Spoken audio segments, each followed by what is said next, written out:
That's a projection based, It's accurate. it's up to date. Today. For FY 22. Sir. Whoa, that's great. Right on time. Hey, Chuck, we're almost done. I move to approve the monthly. Second. quarterly.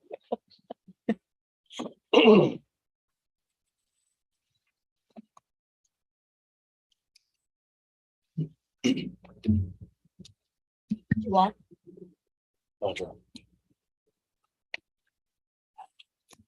I know, actually, I was gonna try to.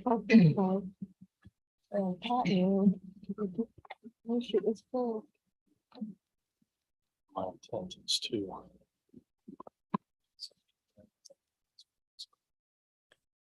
Janie, how are the meetings being broadcast? Is it on Zoom or YouTube or YouTube?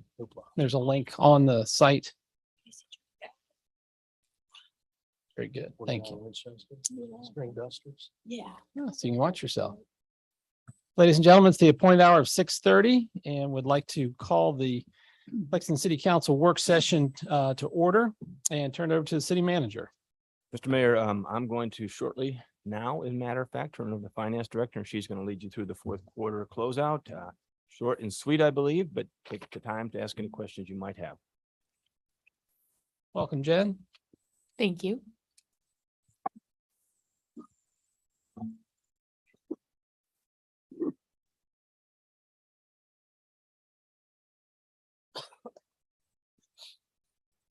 So in general, the fourth quarter financials present no areas of significant concern.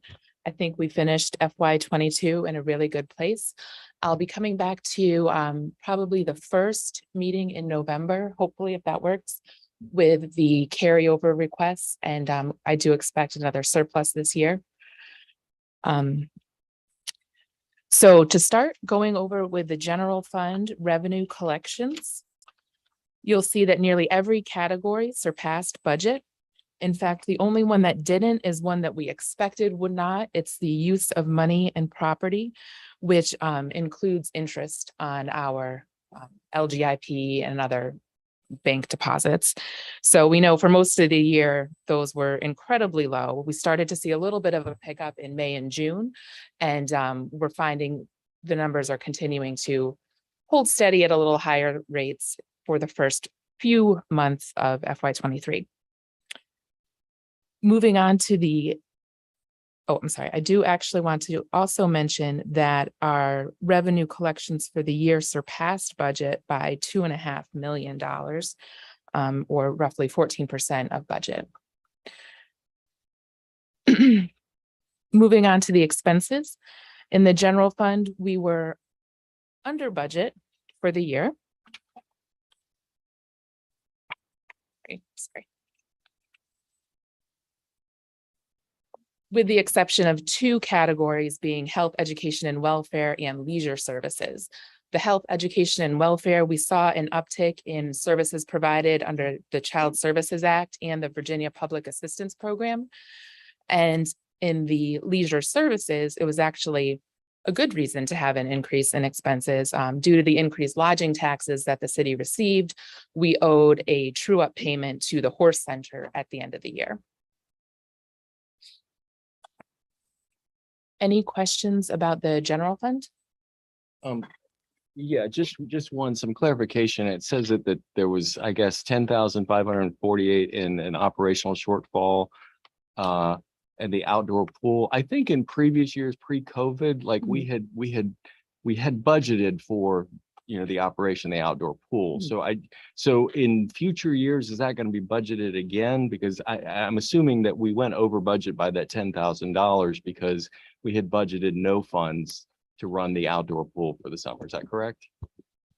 It was the difference between the revenues they collected and their anticipated expenses. Right. So- And in previous years, we had, in addition to that, had allocated, I think it was $35,000 to run the outdoor pool. I'm not saying that we need to allocate, obviously we don't if it's $10,000, but it would seem like the city does run a shortfall in operating the outdoor pool.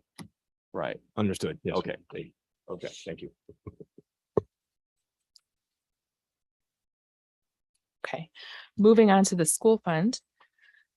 The schools ended the year with a $333,000 surplus.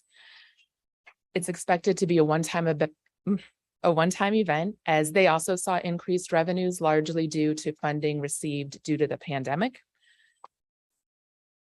They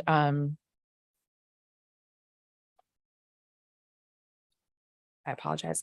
With that $300,000 surplus, they are requesting, and you'll see the request as part of my carryover request, that they're allowed to keep the funds.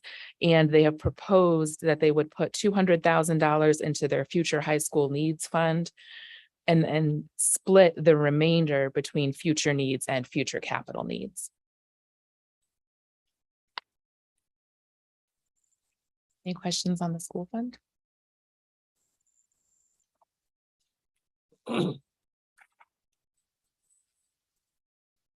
Moving along to the utility fund. You'll see that revenues did fall short of budget by approximately 191,000, or we achieved about 97% of budget.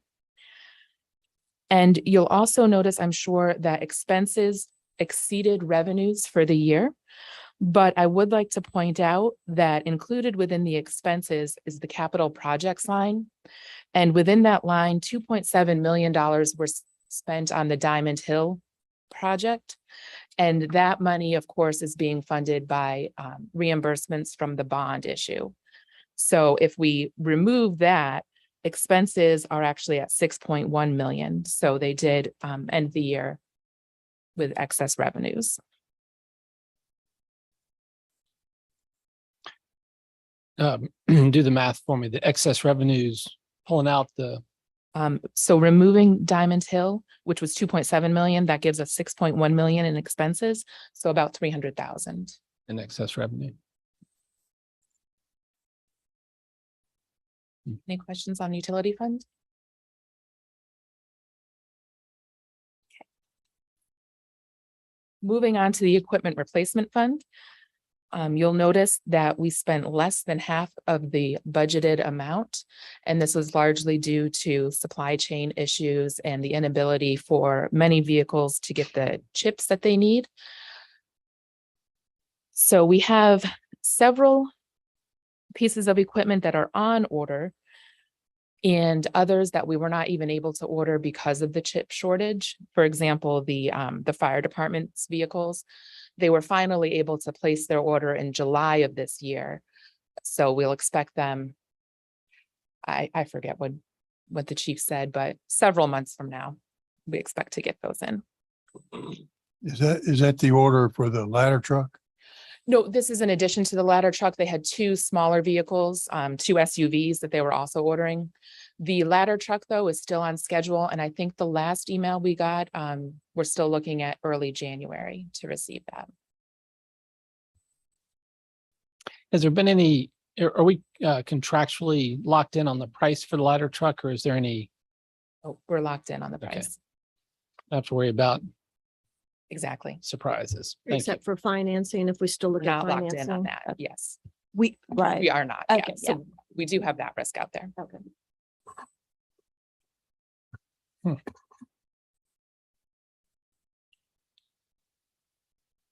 That's all I have, unless anyone has additional questions. I would like to mention, though, that because on the expenses side and some of the funds, certain functions are over budget, even though overall we're not over budget. So next meeting, I will request a public hearing to ask for appropriations. I won't be looking for any new money, just I'll be asking to move money from one function to another to make sure we're balanced. I'd like to follow up on the ladder truck. Sure. Over the months that we've been talking about the ladder truck, one of the points of discussion has been what interest rate we're going to pay for that loan. Has that been consolidated yet? It has not been yet. I will be looking to do that shortly because I think the timeline is we need about 2 months to get through all of the paperwork to get the loan in place. Yeah, and originally, just It looked good. saying, it was extremely low that we were anticipating. And one doesn't think that's going to be still true. Do we have any idea what interest rates are running now for projects like this, municipal projects like this? I did request that information just a few weeks ago, so as long as that's not too stale, I want to say it was around 4%. More than 4 times what we originally were thinking was going to be the interest rate for that ladder truck in there. Well, we just couldn't lock it in. We checked with our financing agencies, and until you are ready to purchase, they don't give you money. Mhm, Much like a mortgage or any other debt. mhm. In the advocate that I received, I think yesterday, day before, it indicated that the city had a $2 million surplus. I'm guessing it may have been pulled from the increase over prior year to general fund expenses being 2.3 million, but That's interesting. I didn't speak with anybody Mhm. from the advocate, and I hadn't released that information, so Okay. I'm not sure where it came from. Okay. This report, these numbers. This was online. Yeah. Yes. Yeah. Okay. That may have been where he picked it up, but Mhm. I do expect it to be in the $2 million range, but okay. For the for 20, the surplus. Mhm. okay. Interesting.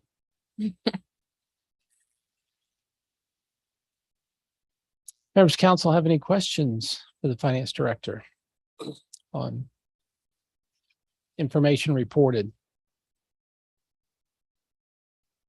One of the things that's always curious to me, and I should have alerted you ahead of time if you don't have the information to understand, but what interest rate did we budget for use of money in 22? I don't have that, but I will look at it and I'll share it with council and Okay. the mayor. Because obviously interest rates go up and down, and we've been Absolutely. experiencing the up side of things. I'm somewhat surprised that we are under budget, if I read correctly, on that line. For FY22. Mhm. Mhm. A little bit short. I did have, Thank you. oh, sorry. But go ahead, Leslie. So we have the income from the Piavano building for FY22, and did we bought VDOT in the same year as well? So they were nearly a wash. And as I recall, we budgeted pretty conservatively for FY22 because it was still COVID and I believe that's true. I started just after you finished the Right. budget. yeah. But we tend to forget that because I know having those conversations with other budgets, we have to remember we were very uncertain where COVID was. We did budget conservatively. So if we do have a large surplus, Mhm. then we rebounded quicker than we expected. And Mhm. fortunately, some of the effects of COVID didn't last as long into FY22 as we had. I appreciate Plan. that point. Yeah. Yeah. And one of the other elements, at least from an economic standpoint, there are lots of checks being mailed out to people and a lot of spending taking Mhm. place in fiscal year 22. So as great a year as it was, like many businesses, we shouldn't anticipate it's going to continue to be as much money circulating as we saw in the past year. And we also construct the budget assuming full employment. Mhm. And so when there is openings at City Hall or at Public Works or in a certain department, that is cost savings, since we don't budget for attrition, right? We budget to expect 100% employment for 12 months.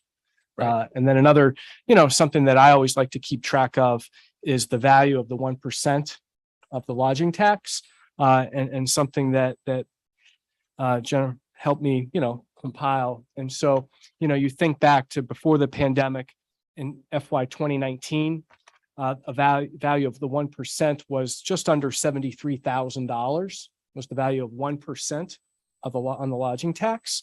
And then it dipped during the pandemic, FY 20, when we shut everything down and the hotels were not filled for graduations and alumni weekends in the spring of 2020, 1% was valued at about $57,000.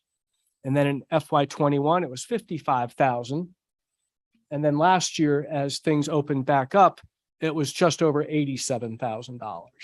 That's the value of 1% on the lodge. So that's something, and as we mentioned, we budgeted very conservatively coming out of the pandemic on all of those collections. So kind of just share that with everyone, since those tax collections go to different places. They help fund tourism, they help fund the horse center, and then they also do fund the city of Lexington and help our general fund. So Can I ask, I'm sure it's here somewhere, but maybe you can point me to it. What was the overall revenue for the cigarette tax? Do we know? Yes. 55,406.75 for, That was 25 cents a pack. Right? Yes. That is. So how many packs were sold? Multiply that 55,000 by 4. though, people bought stamps ahead of Right, time. so So you that doesn't mean pre-buy the anything stamps, sold. They right? could have just purchased stamps that they will use for all of FY 23 in FY 22. Which do you have any, I know it's not your area, but any clue for beginning of this fiscal year? Have people started buying another round of stamps? They have, each month we've been collecting around $7,500. Okay. So multiply that by 4, and that's 30,000 packs. A lot of cigarettes.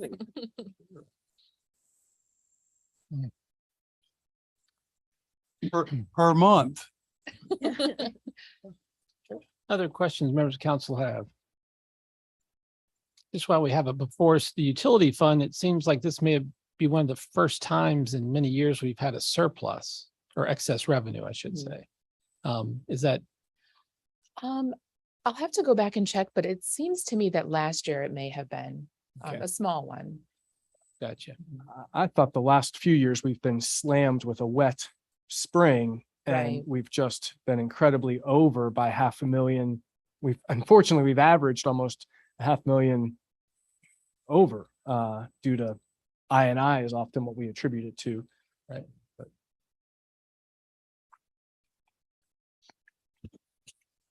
Good to see. Thanks, Jen. Any other questions council has regarding finance? If not, we will stand adjourned at 6:46 and reconvene our regular meeting at 7.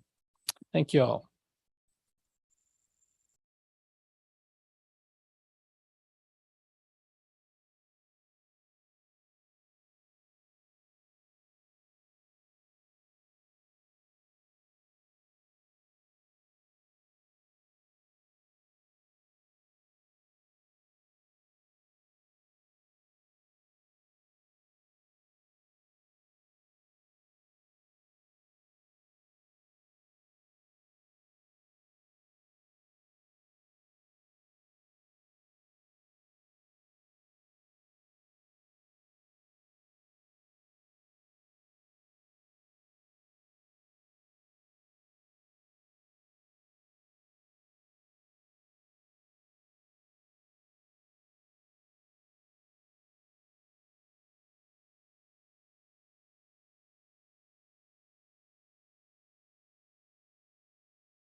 Well, as a legal counsel for the commission, you'll have some unique insights to share.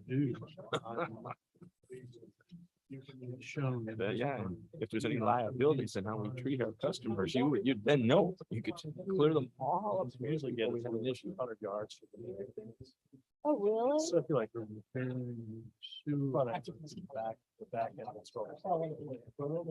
yeah. Well,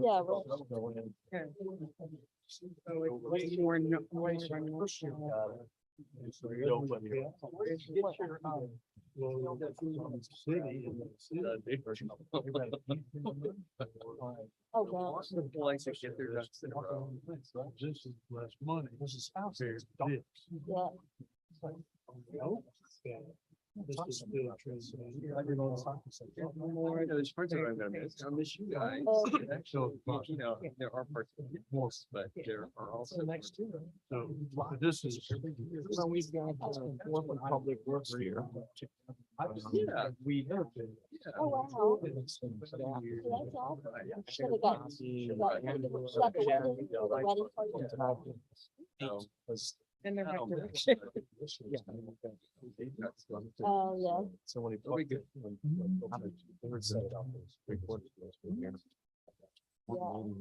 Pink at the back. Go home, take a break. That's nice. So you have to drive from this house, I assume.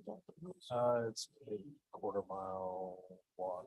Oh, that's not bad at all. Okay. There's nowhere to park if we wanted to drive in. Oh, okay. Good evening, ladies and gentlemen. Welcome to the October 6th edition of the Lexington City Council. Welcome all. I'd like to call the meeting to order. Our first item of business, if you all will please stand and join me in the Pledge of Allegiance. To the flag of the United States of America, and to the republic which stands one nation, under God, indivisible, with liberty and justice for all. Thank you all very much. Next is consideration of the agenda. I'm not aware of any additions or changes. And unless there's an objection, we will approve the agenda as presented. Have no proclamations, but I will take a point of personal privilege and thank Vice Mayor Alexander and the rest of council for their good work.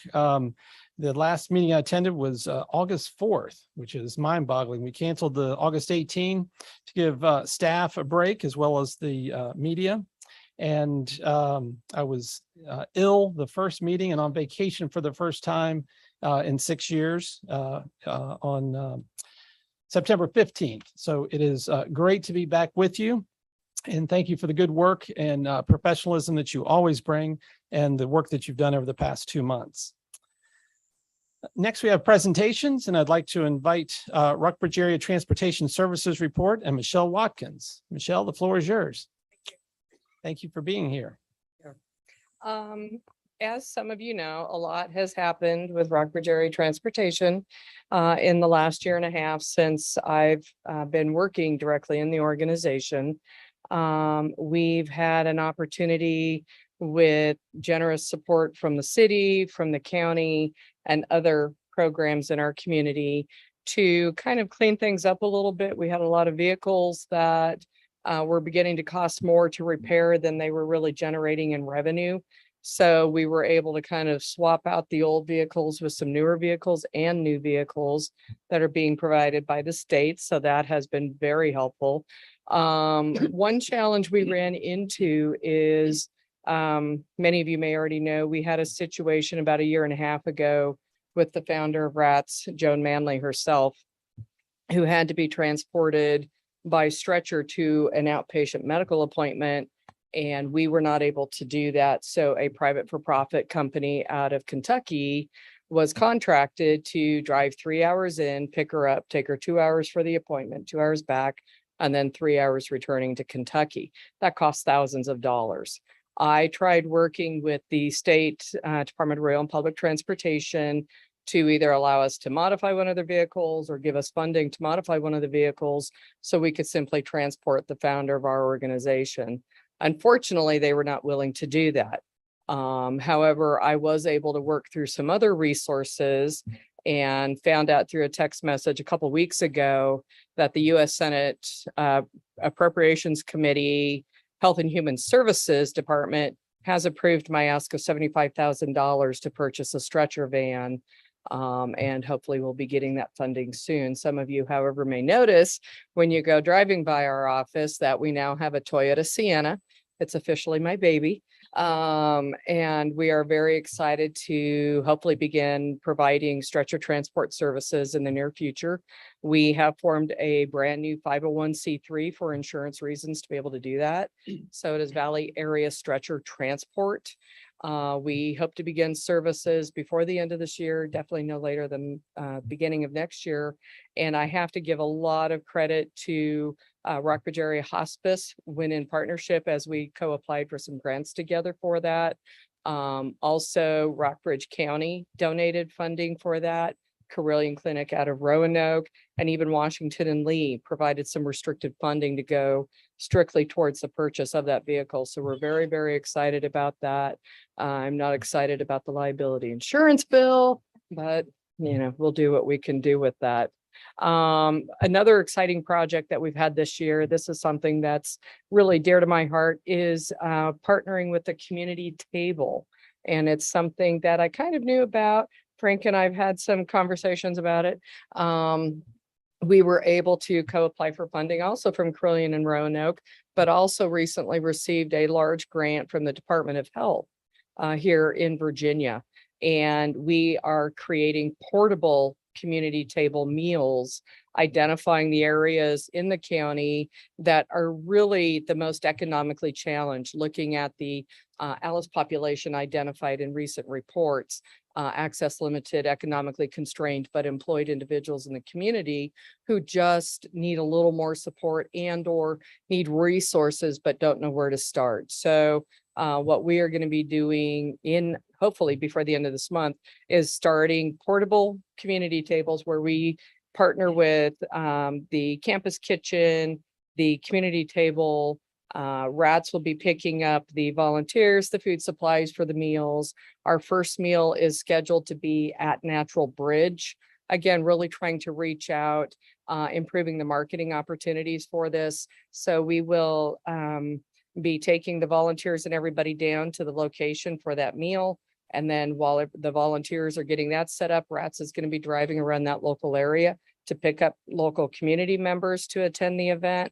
We're also going to begin doing a survey for people who are there and asking them not only, did they like the food, did they like the service, but do they need information about other resources, whether it be housing or transportation or health services, a dentist, behavioral health or substance abuse treatment?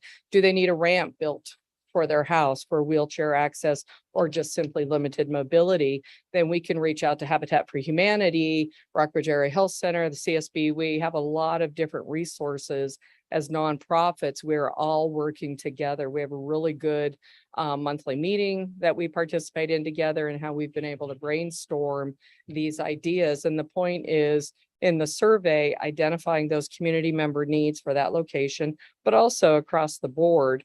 And then the next quarter, when we go back to those locations in the same sequence, we're going to be actually taking real people, real resources here from Lexington to Rockbridge County out to those tables and trying to connect people with those resources. The third quarter, making sure we've made that connection, that they're with the resources that they need. And then the fourth quarter, we're going to be looking at have we been able to meet your need? Has your outcome been able to improve because of that? And with that actual quantifiable data, we're then going to be in a better position to ask for larger grants and assistance to better help these really outlying rural pocket areas that people often overlook or don't know where to begin. We don't know where to begin.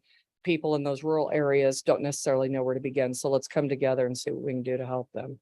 So that's our other priority that we're trying to get started. So I know we only have a couple months left in the year, but we're very busy and are determined to make it work. So that's kind of the latest with RATS. Michelle, thank you. Members of Absolutely. council, do you have any questions about programming?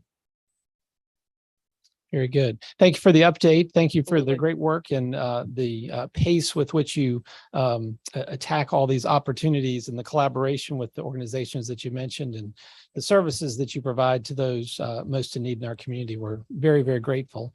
Welcome you back anytime. Keep us updated on how we can support your efforts, and glad you're taking good care of the old boys center. We're working on it. And by the way, thank you both, the city as a whole, for all the support, the in-kind support you've provided has been truly invaluable. So thank you. I appreciate it. Sure. Thank you. Jerry Schaff with the Valley Program for Aging is our next presenter. As she approaches, I want to welcome the, I believe, journalism class from Washington and Lee. Glad you found us. And if you have any questions, all the council members' names and email addresses are on the website. So if you have questions after this, by all means, let us know. We're glad you're here. Jerry, take it away. Good evening. As Frank said, I'm Jerry Schaff. I'm with Valley Program for Aging Services. You may know us as Maury River Senior Services in Buena Vista. And you may know us for Meals on Wheels. That's what most people know us for. As you probably know, just about a year ago, Meals for Shut-ins ceased operations and we took over meals deliveries in Lexington fully.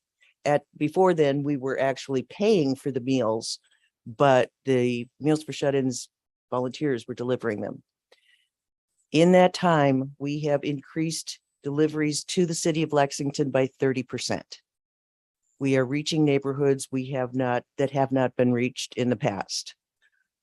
An additional benefit of having VPAS doing the Meals on Wheels deliveries is that each one of those recipients has an in-home assessment done by our case manager. And that identifies other needs that client may have, whether that's needs grab bars for the tub, needs a porch step repaired, needs help with their Medicare, whatever it is, needs transportation. So it's kind of enveloping people into and getting them into into contact with people who can help them. If we can't, we have a vast referral network of people who can. Now, when it was finally safe to do so, we reopened the VPAS Cafe in Lexington at the Piovano building. We had a cafe there today, and that's what used to be the old senior center, what you thought of as a senior center, a congregate meal, some fun times, couple of hours, socialization, very important for people who are either socially or geographically isolated to have some human contact. We had, I think I was told, I don't know, because we were like ships that passed in the night, but I believe I was told there were 9 or 10 people there today. And that is growing back again after COVID. Before COVID, we had about 15 on an average Thursday at the Rara building. And that's not only, good for those folks who are taking advantage of that, but it's also good for us because it's really strengthened our partnership with Rara and our ability to provide food for and make a quick referral or even pick up a food package and deliver it when we're there anyway.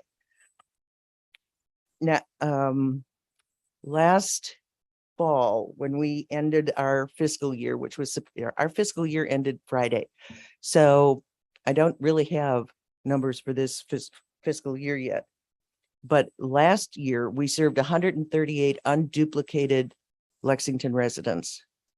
And that was with Meals on Wheels, with cafes, with transportation, recreation, and importantly, Medicare insurance counseling. And we are about to begin that wonderful season again. And I would invite you, if you know someone who is confused about Medicare, who is believing Joe Namath, to please ask them to give us a call and set up an appointment with one of our state certified counselors who can walk them through the process and give them unbiased, totally personalized information that is best for them And we have no skin in the game in the sense of we get nothing out of it. Our job is to get people to the point where they can make an informed decision. Do we have challenges? Yeah. We are desperately trying to find our volunteers to come back. Anyone who has an hour to deliver meals 1 day a month in Lexington is more than welcome to call us. We deliver the meals from Buena Vista to the Rah building. Volunteers pick them up there and deliver them in Lexington. Might have 12 meals to deliver. If you do, it's probably 8 stops. And if you're lucky enough to get the Lexington House route, it's park the car once. We also are looking, like everybody else, we have trouble getting staff. As people retire, as people leave us for one reason or another, we're having trouble replacing them. So we are continually short-staffed. And something that's looming on the horizon, and my guess is you're going to hear this from other organizations as time goes on, is we were a beneficiary of a lot of American Recovery Act, Program Act funds. They expire in 2024. And we will be on a cliff because part of the reason that our Meals on Wheels numbers across the 5 counties that we served exploded is because people were finally forced into asking for help. We know that at least 80% of the people that we picked up as new Meals on Wheels clients during the pandemic were eligible for those meals well before the pandemic. They're not going anywhere. So this money that was infused has been wonderful for now, but what are we going to do in 2024 when it's gone? So those are some of our challenges, but we're having a ball. We're having a great time. It is one of the most rewarding things I've ever done. And I would invite you to come to the Lexington Cafe any Thursday at the Piovano building, to come to Maury River on Magnolia Avenue in Buena Vista any Monday to Friday. You can watch them pick and grin. You can watch them watercolor. You can watch them Tai Chi, or you can have a meal, but call us first. I am happy to answer any questions. Thank you, Jerry. Members of council have any questions? It's a lot of material and territory you covered in that report.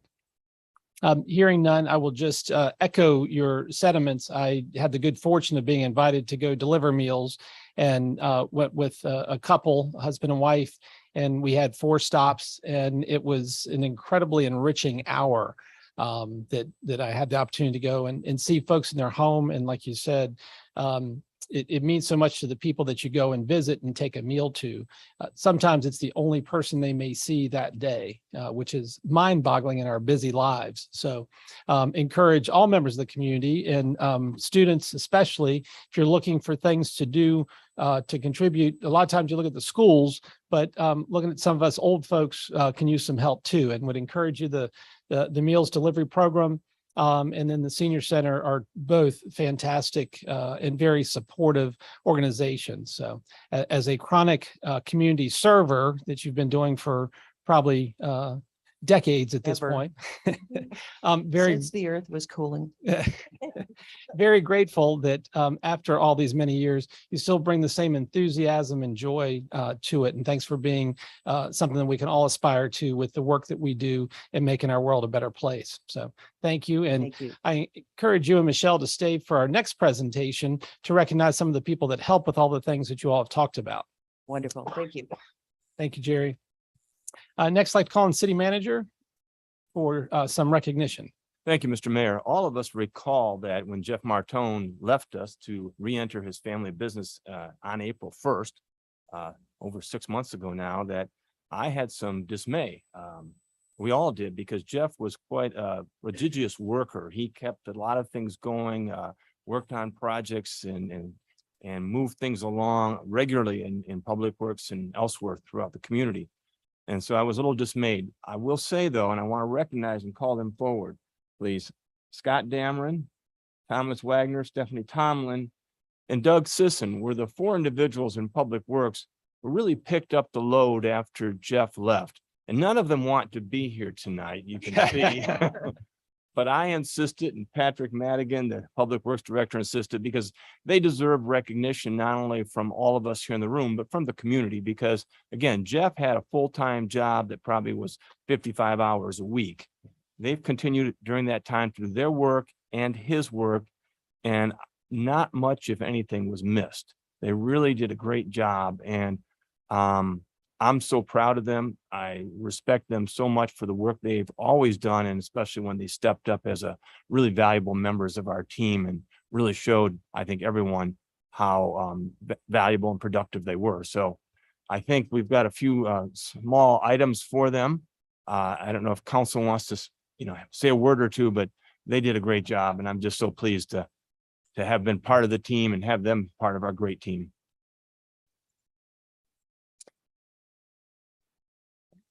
Good work, Chuck, action photographer.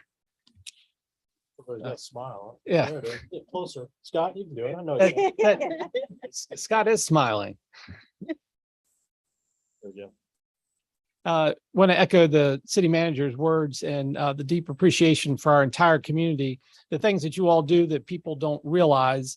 Not everybody realizes that the traffic light on the corner of Nelson and Main gets knocked down about every other day, but Doug and the team have come and set it up again and again and again. And we're very grateful for minimizing the chaos downtown and the things that you do to support our school, to support our nonprofits, and keep the city fluffed and buffed and looking so good. It means a tremendous amount. And I won't belabor the point, because I know, as Jim said, you'd rather be at home with your families, but this recognition is meaningful, and very grateful for you making the time to come here this evening and the great work that you do. And good work in breaking Patrick in and showing him the ropes, and see if you can get the 55 hours out of him that you did out of Jeff. Thank you all for being here. Please, yeah, Thomas. Jim, as you said, you were in dismay as well when Jeff came to us and sat us down and said, "Hey, I'm leaving, and you guys are going to be taking over." We kind of looked around at each other and said, "What are we going to do?" And I want to just recognize Scott for stepping up. He really pulled us all in. The day that Jeff left, he came to us and said, "Hey, let's just make sure this thing runs like Jeff was still here." So I just want to recognize Scott for that. So thank you. Excellent. Awesome.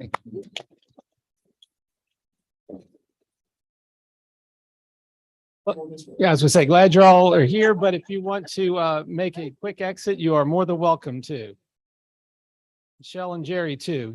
Love for you to stay, but if you all would choose to leave, you're welcome to. Next item on the agenda is public hearing, consideration of updating and amending property maintenance codes, and I'll call on the city manager to introduce this. Thank you, Mr. Mayor. Council would probably recall that we went over this issue at, I believe, the first meeting in September, and really versed you on some of the concerns that I had and staff had when it came to enforcement of our nuisance codes. Some of those codes were just aged and they weren't updated for recent court my God, the word is escaping me, but anyway, what happened came through the courts as far as rulings, if you will. And we also noticed that we had some problems with enforcement from the standpoint of there were times when issues had to be dealt with, but we really either had no remedies, or more properly, we didn't have any means of being refunded for the remedies we may seek. There are times when we may have to deal with structures that are dangerous or pose a problem to the public health, and that can be very, very expensive. So there are means for us to recover those funds through those taxpayers who own those properties. The other problem we've come across in several occasions is that some properties that aren't being properly maintained, there's really no owner of record.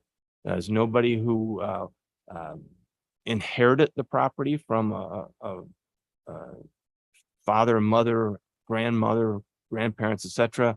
There are times when the wills are not in complete order, and so we can't track down who the property owners are. And so notification, taking action, and ultimately trying to collect for the actions we've committed or conducted becomes very difficult.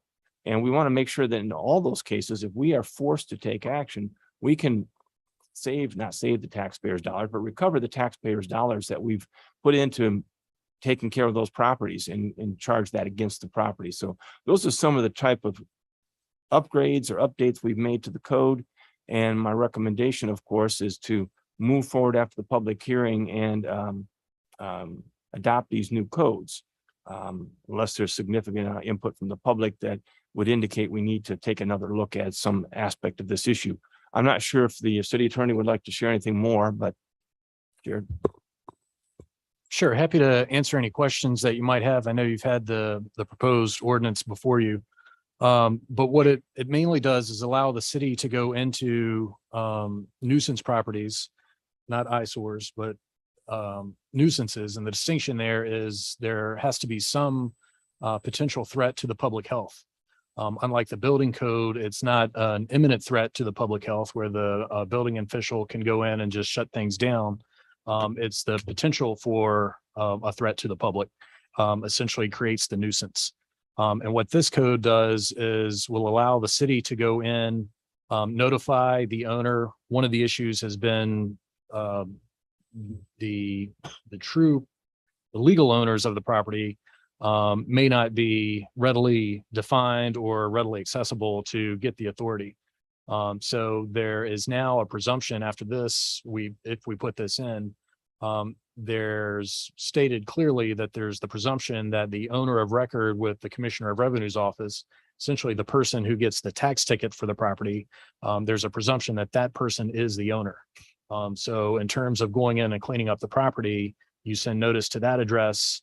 If you don't hear anything back, you can then proceed to clean things up and then go through the process of if you ultimately force it into a tax sale to recover your costs, then you go through the process of identifying the legal owners.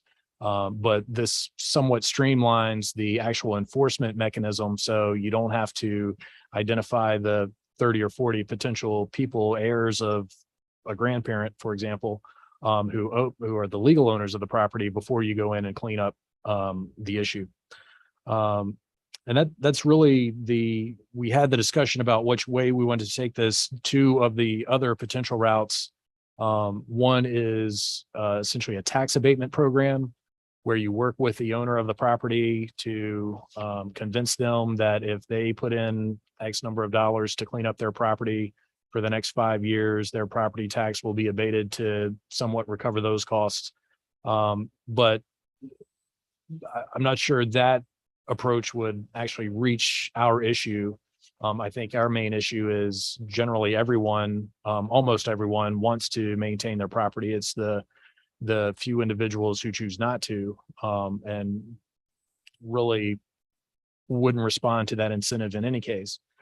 The other is it's called a spot blight program, and that's where the city or could create the city itself, or the city could create a land bank that essentially goes in, condemn the property, take it over through an eminent domain, clean it up. And then the city or that land bank entity would then own that property.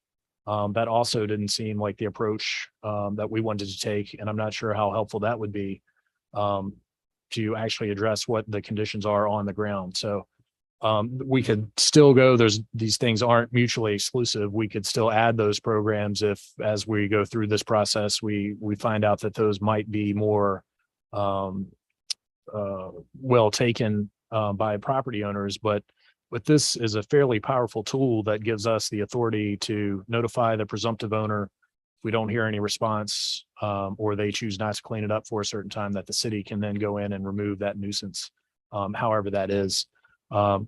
We will implement, I'll work with Jim to implement a policy at the city manager level to actually implement this in terms of sort of day-to-day, who to notice, who, and the due process issue is let's say Arnie, for example, would go in, or the code enforcement officer with the police department would notify the owner. If that owner feels that the decision is wrong, they would then have the right to appeal to Jim. And Jim would be essentially the administrator who would be the appeal board. Obviously, if Jim agrees, we go forward. If Jim disagrees and says, no, that's not a nuisance, then that's the end of it. If Jim agrees and says, yes, this is a nuisance property, go ahead and clean it up, then the property owner can go take us to court. So instead of us going to court to try to force them to do something, they would have to go to court to stop us from doing something. There's a presumption that with that due process that the city will have after we implement the policy, there's a legal presumption that the city is acting in the public's best interest. It's a legislative function as opposed to a judicial function. So the end result of all that is when the owner comes to court, there's a presumption in place that the city has acted appropriately already. And the property owner carries the burden of proving that the city has acted arbitrarily and capriciously, which is the term of art for administrative review. But basically, the owner has to prove that there's no way a reasonable person could consider this property a nuisance. And that's the legal standard they would have to overcome to sort of overcome ultimately the city manager's decision. So I think a fairly powerful tool, I think will be effective and hopefully will give us the tools necessary to clean up these sort of recalcitrant properties that no one has cleaned up and no one has really moved on in years at this point.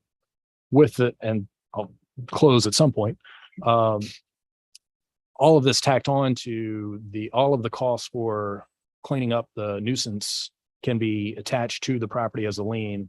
And then there's actually an expedited procedure and a tax sale if they have delinquent taxes as well as have been found to be a nuisance. You only have to wait 6 months to go for a tax sale as opposed to 2 years. So there are some other mechanisms or incentives for property owners to act and allow and tools to give the city a little bit quicker way, hopefully, to recover its costs. Thank you, sir. First, can members of the public, were you able to hear both city manager? Okay, thank you. Just wanted to make sure. Members of council have any questions? Mr. Alligood. Thank you very much. What would initiate this process? Well, I think initially, certainly a citizen's complaint has traditionally always given staff reason to go investigate these things. But in discussions with Jim and Arnie, I think at least for this immediate sort of effort, it's going to be a more proactive approach on staff to go through. And if staff identifies a property that they feel is a nuisance, even without a citizen complaint, to initiate this process and begin moving forward. And that initiation, would it be in the hands of the city manager? I think it would be in either the code enforcement officer, whatever staff member we sort of designate as the person would be the person sending notice to the property owner that we believe your property poses a nuisance and these are the steps you need to clean it up. And Sorry, and- Jim would be held back until that review of that frontline staff workers determination. Very good.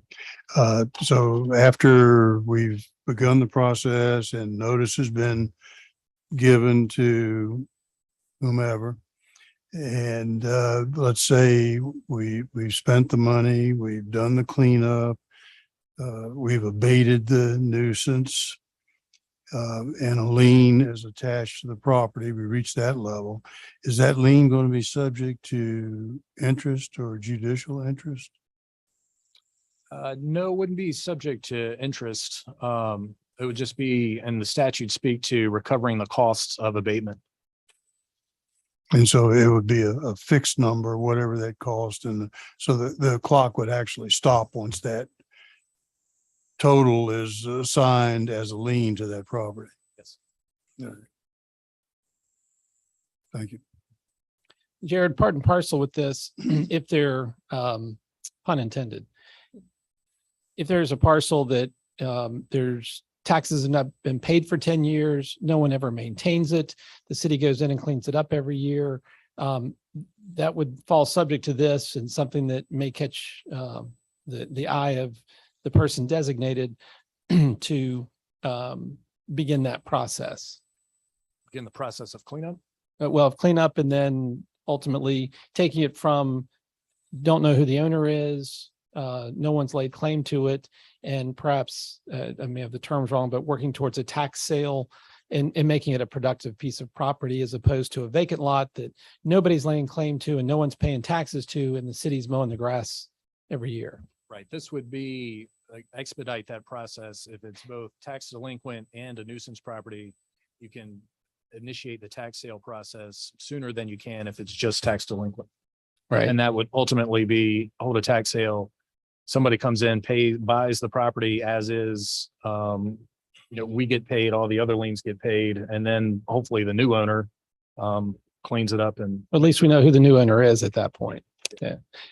Additionally, if my chimney is leaning and falling off my house and about to fall into my neighbor's house, my neighbor could, when I'm cantankerous and disagreeable, could come to the city and say, I'm scared to death that chimney's going to fall and damage my house, and it would start the process.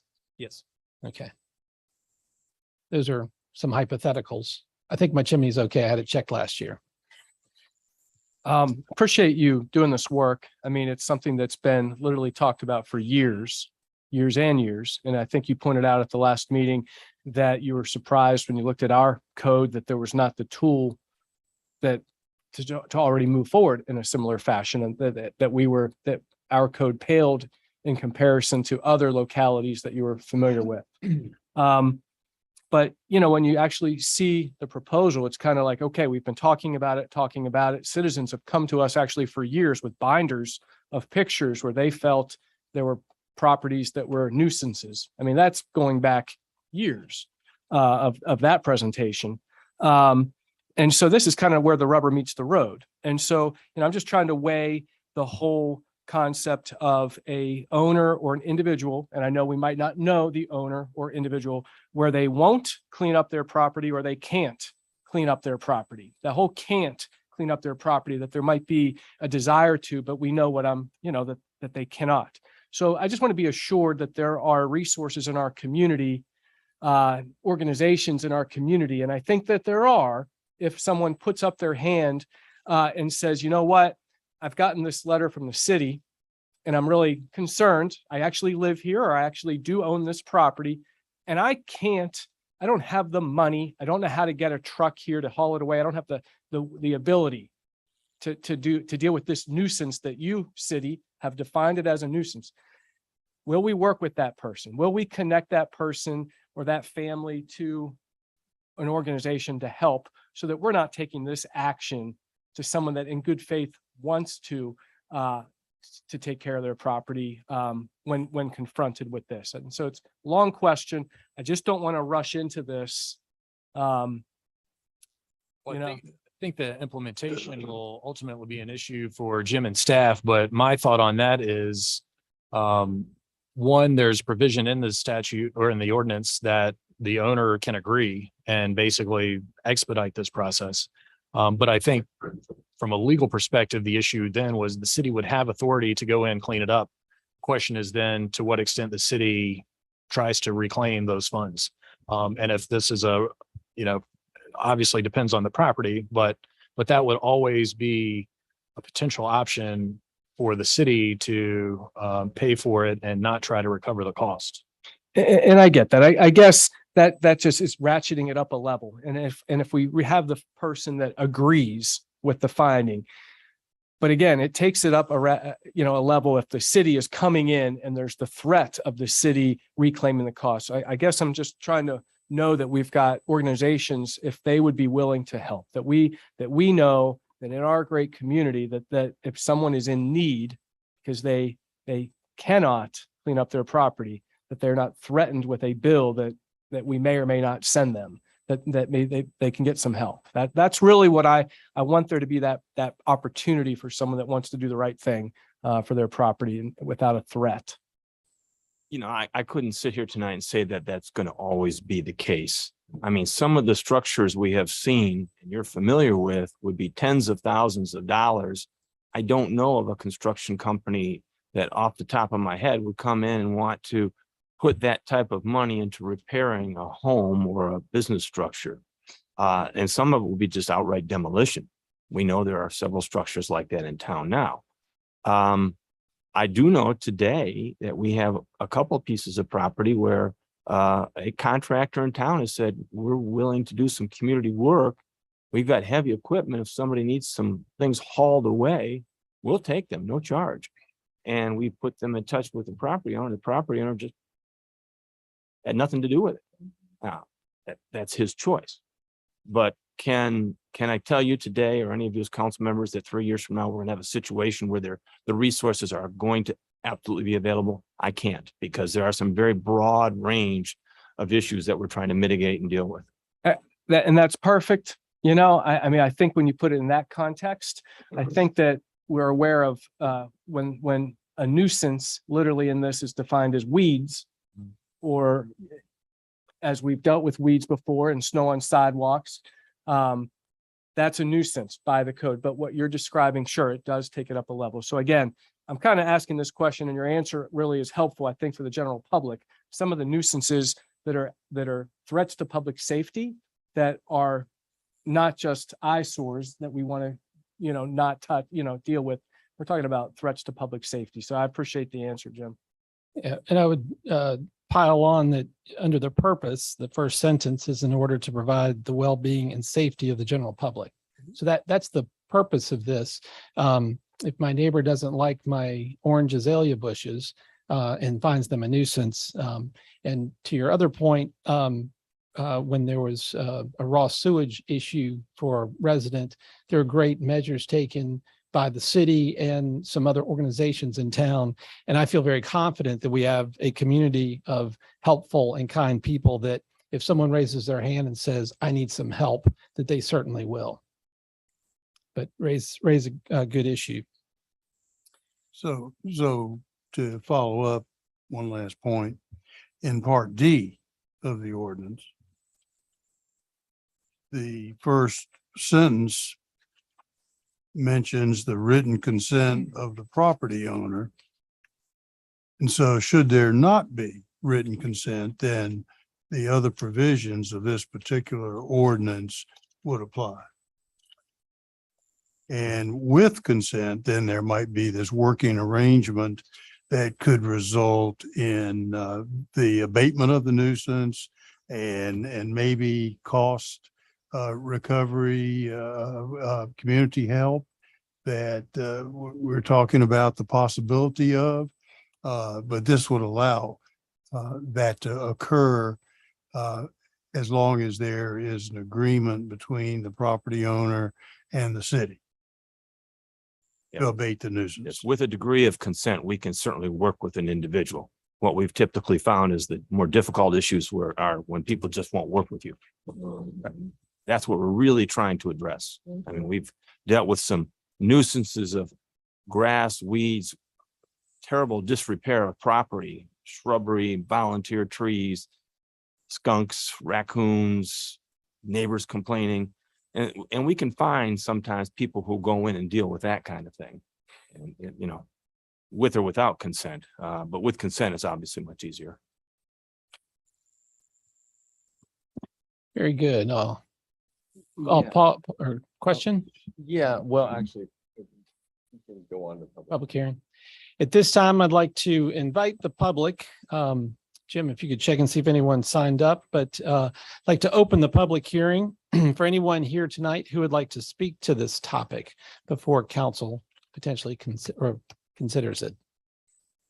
No one has signed up, and I don't see anyone desiring to speak. I will close the public hearing at 7:42 and ask for council's discussion and or consideration. I did have one comment. First off, Jared, thank you, and Jim for putting this ordinance together. I think it's definitely the best approach compared to the property bank, which wouldn't be very workable. And the tax abatement would not really be fair to other taxpayers.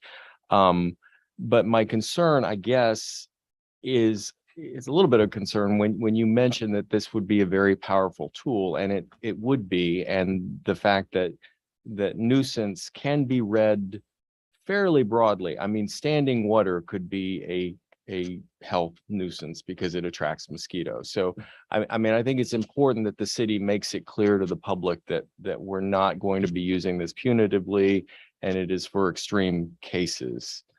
But I mean, that's my concern about this, but other than that, I think it's the right approach. Thank you, sir. Welcome council's consideration. Would you like to, sometimes we have the public hearing one meeting, vote the next meeting. Mhm. Would you like to continue the public hearing or go ahead and move to approve? I'm happy to consider. It was discussed at the last meeting. Okay. There's no groundswell from the public. Right. Well, then I will go ahead and move to approve the ordinance amending Lexington City Code, Chapter 217, Health and Sanitation, Section 271-3, nuisances. Second. Have a motion a second. Any further discussion? Hearing none, a roll call vote. Mr. Smith, Aye. Mr. Ayers, Aye. Ms. Strawn, Aye. Mr. Sigler, Aye. Mr. Alligood, Aye. Ms. Alexander. Aye. Motion carries unanimously. Thank you all very much. Thank you for the presentation and work in getting us to this point and share council's concerns that we move forward in a very matter of fact and supportive, but where we have property around town that unknown owners, no taxes have been paid for 10+ years. This is a great tool to help get those lots, and that property back into productive status to make someone a home. Next item on the agenda is consideration of the minutes. They were provided in your packet. And unless there are any changes or corrections, we'll adopt those as presented. Thank you, Janie. Next item is always the most exciting part of the meeting. It's the opportunity for citizens' remarks and comments. And Jim, if you can check and see if anyone signed up. Nope. Is there anyone who would like to speak to council this evening? Hearing the roar of the HVAC, we will close the citizen remarks and comments and move on to the consent agenda. And I welcome council's consideration. Make a motion that we approve the consent agenda as presented. Second. I have a motion and a second. I'll race for the second. For students, consent agenda, if you're not aware, is an opportunity to have things on that we just generally blanket approve or disapprove. And we'll have a roll call vote here in just a minute, but there's no discussion regarding a consent agenda. And with the roll call vote, Mr. Smith. Aye.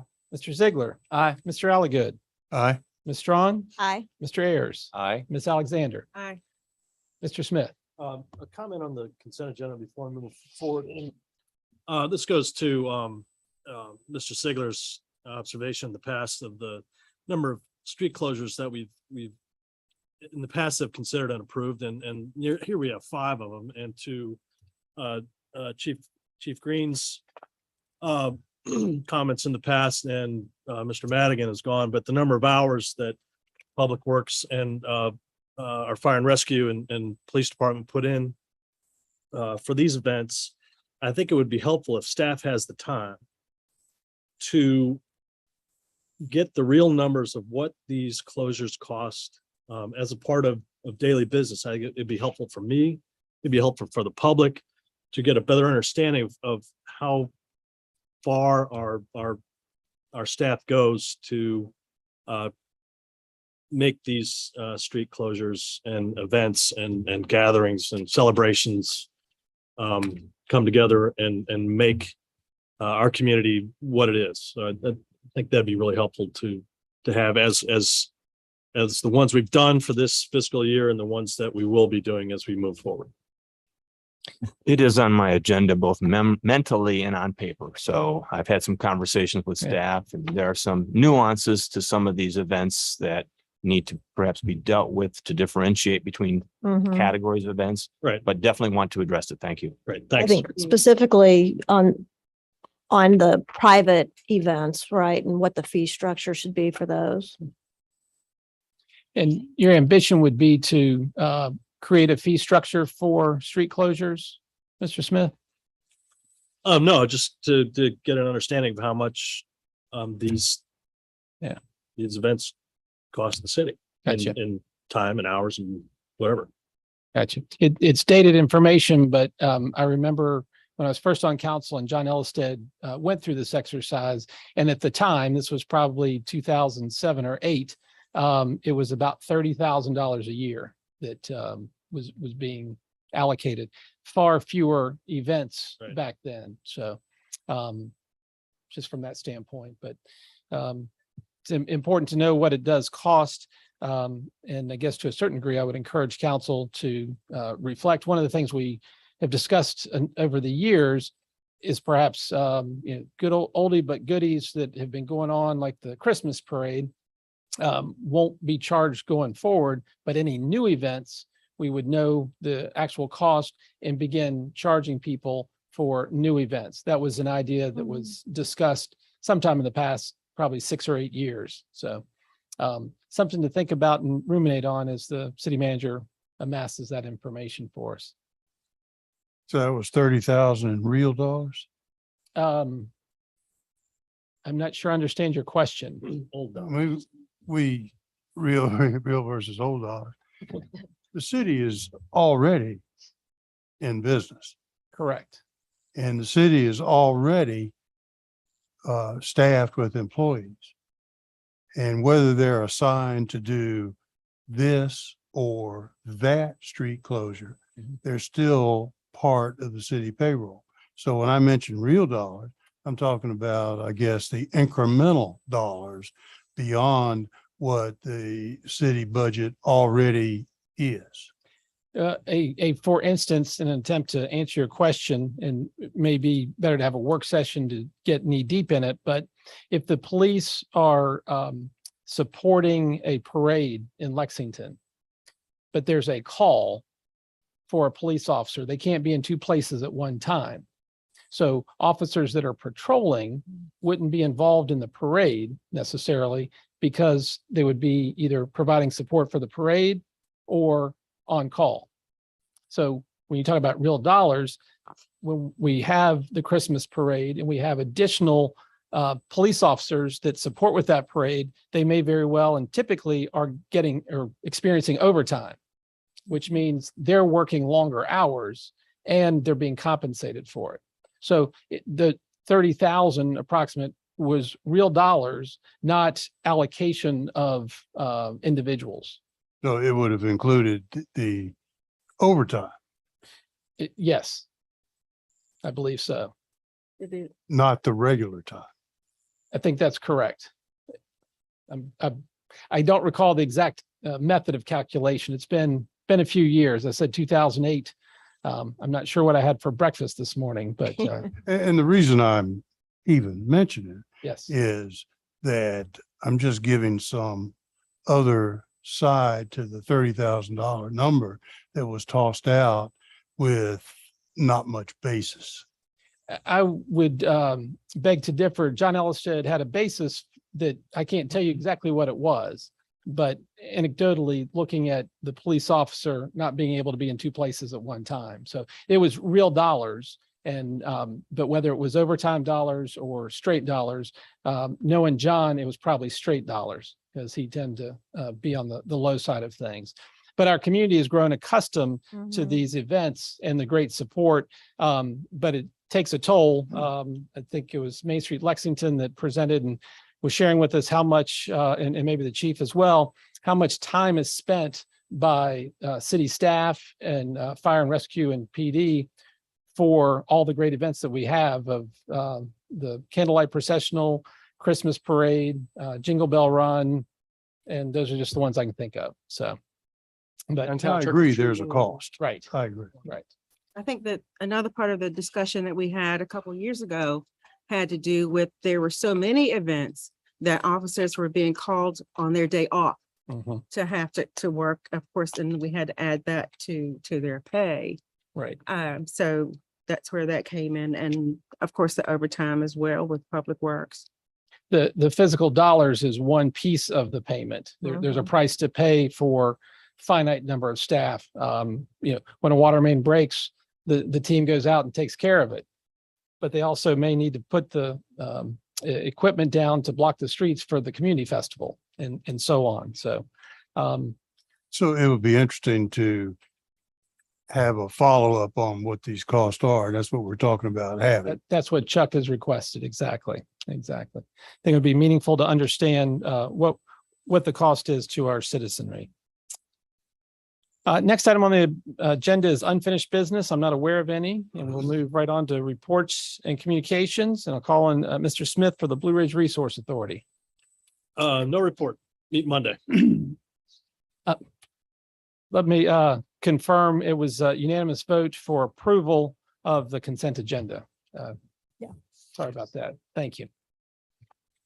Mr. Smith. No report. We meet Monday. Very good. Main Street, Lexington, Ms. Strawn. So when you're downtown, check out the downtown storefronts. The merchants have been invited to join in a scarecrow decorating contest for their business. And judging by the Main Street Board will take place on October 22nd. And save the date for downtown trick or treating on Monday, October 31st from 3:30 p.m. to 5 p.m. That's all I have. Thank you, ma'am. Be mayhem on the 31st. Be fun. Lots of good decorations. We hope for good weather and great costumes. Ms. Strawn, Planning Commission. Planning Commission met on Thursday, September 22nd. We unanimously approved a conditional use permit application by Washington and Lee University to allow the building located at 200 Generals Lane to be used as the Student Health Center. And there was another CUP application by Lee Merrill to allow a portion of the first floor of an existing building at 10 South Randolph Street to be used as a residential dwelling unit. And that was unanimously approved with one condition. And both these CUPs will come before council at our next meeting. We held a public hearing on a zoning ordinance amendment for planned development mixed use, and the hearing will be continued at our next meeting next Thursday. And that's all I have, unless there's any questions. Thank you, Ms. Strong. Mr. Ayers, Regional Tourism Board. Yeah, the board will meet again on October 26th, and we will be reviewing the sponsorship applications received for our most recent sponsorship grant program. These are grants for events occurring between January and June of 2023. Virginia Tourism is sending a film crew to our area to capture drone footage and photos of downtown Lexington and Natural Bridge State Park. And they will be here October 21st through the 23rd. So you might see a drone downtown on those days. Also, our media tour, the second of our media tours, takes place next week. And the focus for this one is going to be wedding and wedding venues. So we have writers from wedding magazines here for this. A couple events this Saturday wanted to mention from 10 until 4 in downtown Buena Vista. It's the annual Mountain Day Festival with craft demonstrations, live music, dance, and local history. From 2 to 5 in Hopkins Green, Project Horizon is hosting the annual Pride Festival with music, food, games, and more. And Saturday evening from 6 to 11 p.m., the band Steel Wheels will be performing at Lime Kiln Theater. Very good. Thank you, Dennis. Any questions? Raro, Mr. Ziegler. The RARO Board of Directors met today for our monthly meeting, and we kind of talked about the fact that our fall sports are concluding. It's been a really good fall. The numbers between last year and this year our football kids are up by 29 kids. Last year we were at 132. This year we're at 161. Our cheerleading numbers, last year we were at 80. We're at 93 this year. And then for soccer, last year we were at 281. This year we're at 308. So an increase of 27 kids. So pretty good increases. Families getting more comfortable maybe coming out of COVID. It's really been positive. Our seasons, like I said, are wrapping up. In youth football, rookie league football for 7 and 8 year olds, we only have about 40 kids. And so that was only enough for really 2 teams. And so rather than them play each other over and over and over, we reached out to some of our friends in Allegheny County in that league. And so even though our 7 and 8 year olds are not a travel program, Bath County took us up on an offer just to get together to allow our kids and their kids to see different colored uniforms that they don't know. And so Bath County came to Lexington for a little jamboree recently, and we may end up going there for a little get together jamboree. And I think that worked really well. And then also as we conclude the fall sports, we're organizing, working with the coaches to try to organize a picnic day for football. And so we're gonna have a picnic where the teams get together and kind of have a team organized picnic on the 8th, and then also a punt, pack and pass and kick contest. We'll do a similar thing for soccer and on the 15th.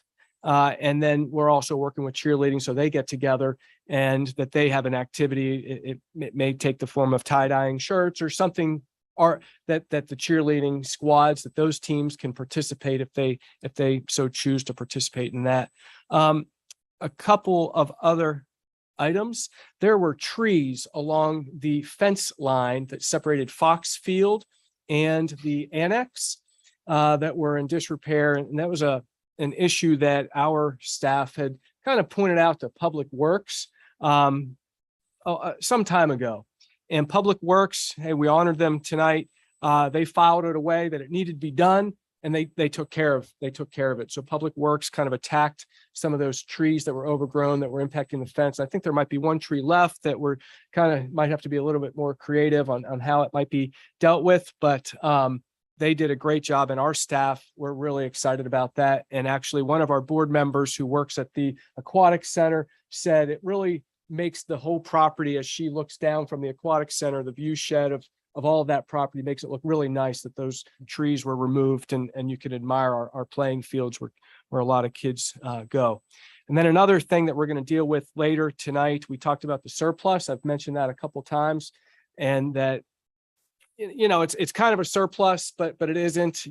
These are funds that belong to the localities anyway.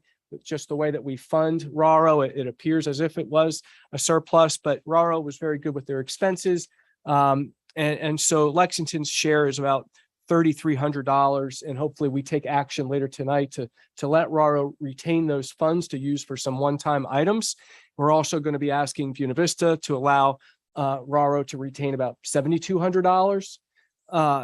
And then if the two cities do that, our hope is that the county, and again, the county's action might be contingent on the two cities. We're really hopeful that the county allows us to keep a large amount of money, $46,000, which is attributed to their payments. And with that money, we've got a list of things that we want to do that are kind of one-time items that we're going to have to pay for them one way or the other. And so this is a nice way with these funds that we could get some things done. Lastly, thank you to the city for providing materials to help repair the roof, replace the roof at Brubaker Field on the concession stand. And then we had some labor volunteered. I may have mentioned that before, but we are really appreciative to the city for helping with that and everything that the city does for RARO. So that concludes my report. Any questions for Mr. Ziegler? David, two questions, I think. One, when you talk about the travel to Allegheny County or Bath County, is that, are you all securing a bus and hauling, or the parents tracking that? So we're having our parents help with that. And so, as you know, just to move a school bus, it's about $1,000 or $800 a day just to get one bus moving. So we are not incurring that cost. We're having our families do it. Our older kids that play football, they are in travel essentially because we need the numbers and we do play Allegheny, in the other teams in Allegheny County, like Bath County and so on. Right. So the 7 and 8 year olds are kind of getting a taste of that model that we end up having to use for the older kids. So it's definitely on the parents. That's a long way to answer your question. Yeah. And we're appreciative of our parents and the parents from Allegheny County that bring kids here to Lexington and Buena Vista.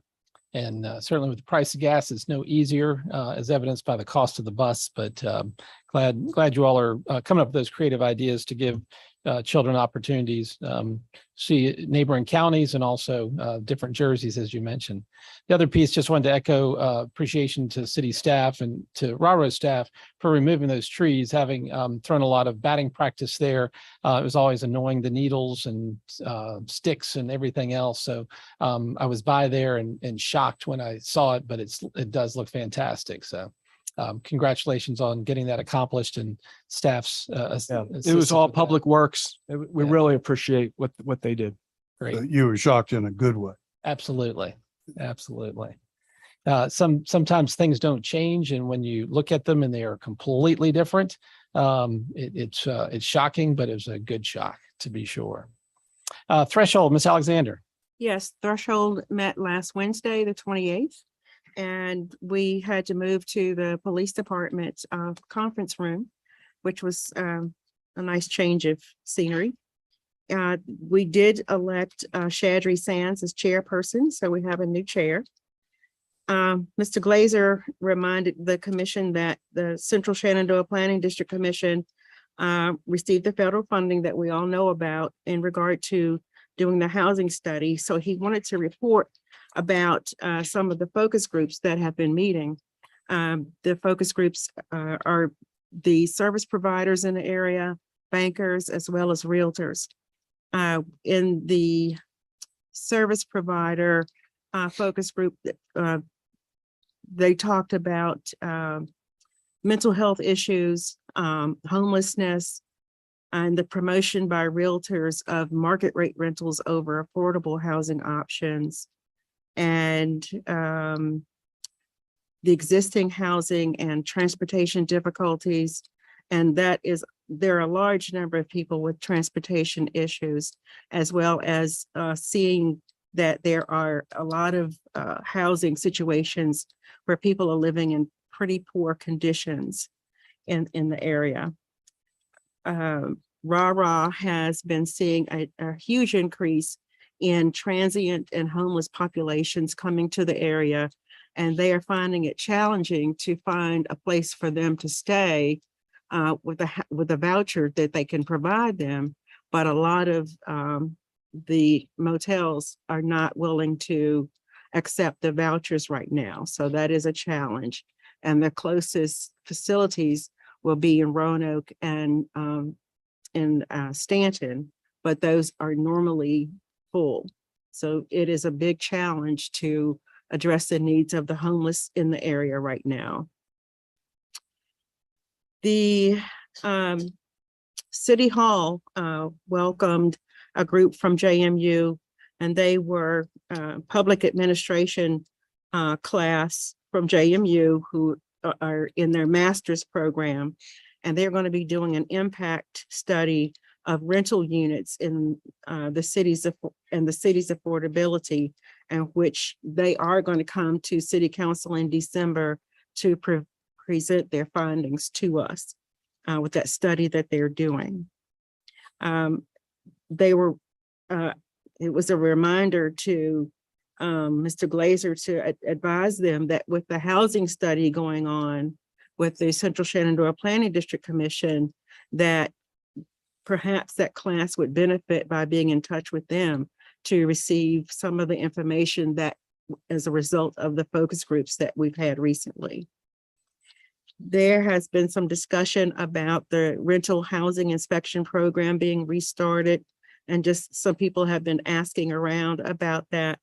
So the first step in that is to talk to the fire marshal about the inspections that he's doing or potentially doing in regard to a commercial inspection program in the downtown area. So we will be hearing more about that to know how to move forward.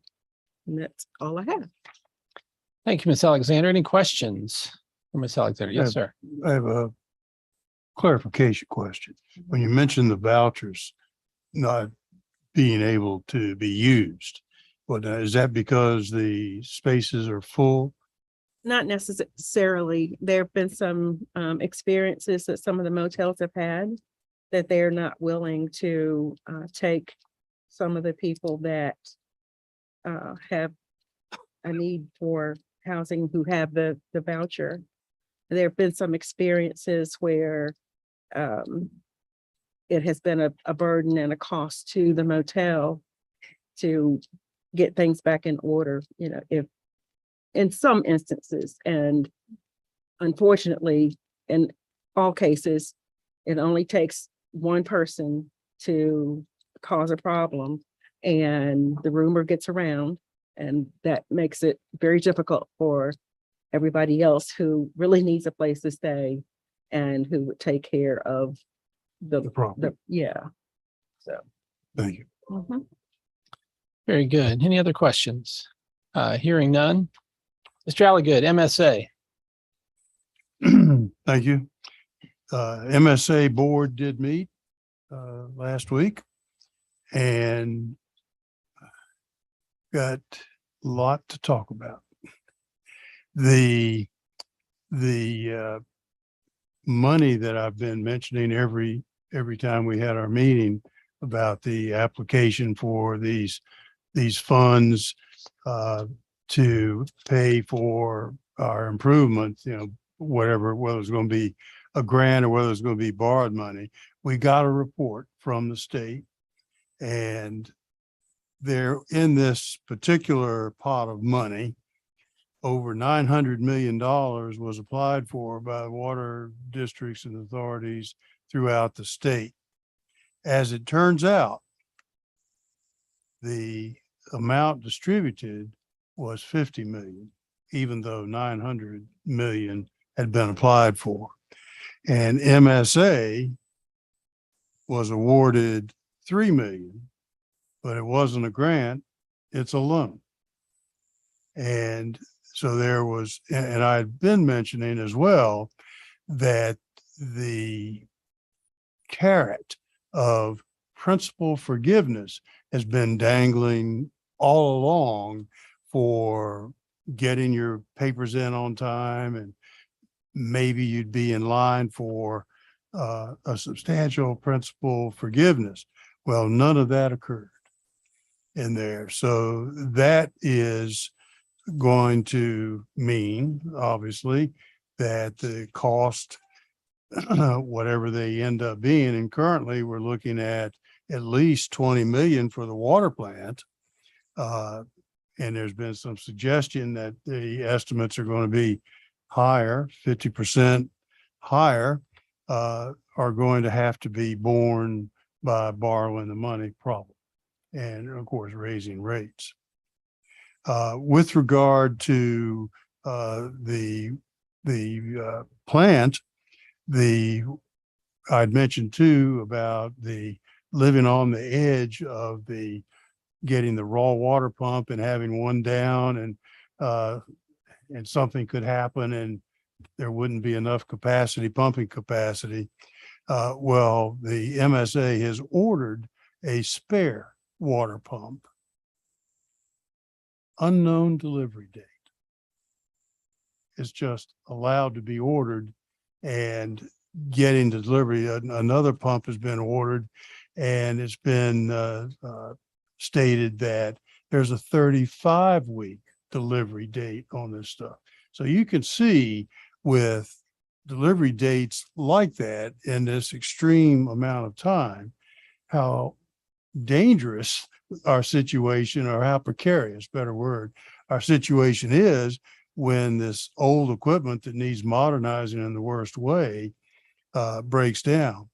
MSA is buying pump casings there for centrifugal pumps. They're called volutes, but it's really the cast iron casing on the front that ultimately wears out. And even buying those is something like a 2-month delivery to have the ability to repair some of the pumps. The wastewater plant is one of the pumps, one of the 3 pumps. There needs to be 2 running at a time to provide the capacity, is currently being rebuilt. So again, we're living on the edge there with stuff. So you could see with these different pieces of information how critical it is that this plant be modernized and brought up to spec with new stuff, that we don't have to wonder whether we can repair the equipment or not in a timely way.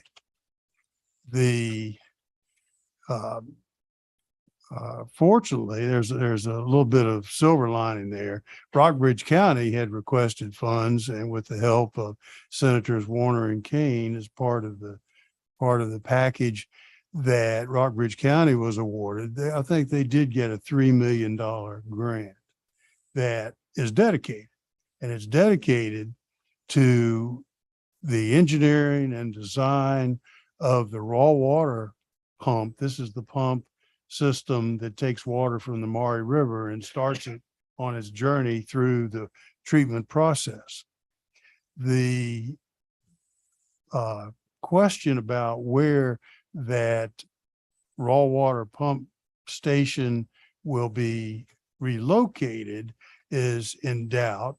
And apparently there's some discrepancy on where the 100-year floodplain is. The objective, of course, is to relocate that raw water pump station outside of the floodplain. One of the problems has been when the river is up, that pump station can go underwater, which is not designed to be underwater. And so so surveyors have been hired to pin that down. Apparently, there's a discrepancy on two different government maps as to what that 100-year floodplain level actually on the ground is. I asked the question at the most recent meeting, don't we know where the highest flood has been in the past? And the answer to that question was, they don't know. Yeah, you scratch your head. Now, people have changed over the years, but this is the kind of stuff that we're dealing with. So this is all part of this engineering project. What's going to happen also, the projection is, what's going to happen is, because of the extreme large cost, that we won't be able, ideally, to fix it all at once. It'll have to be implemented in parts, and then there'll have to be a decision made as to what part you do first, the priority of it. And so that's going to be the next thing. Now, this coming October 18th, there is going to be a joint meeting at the Horse Center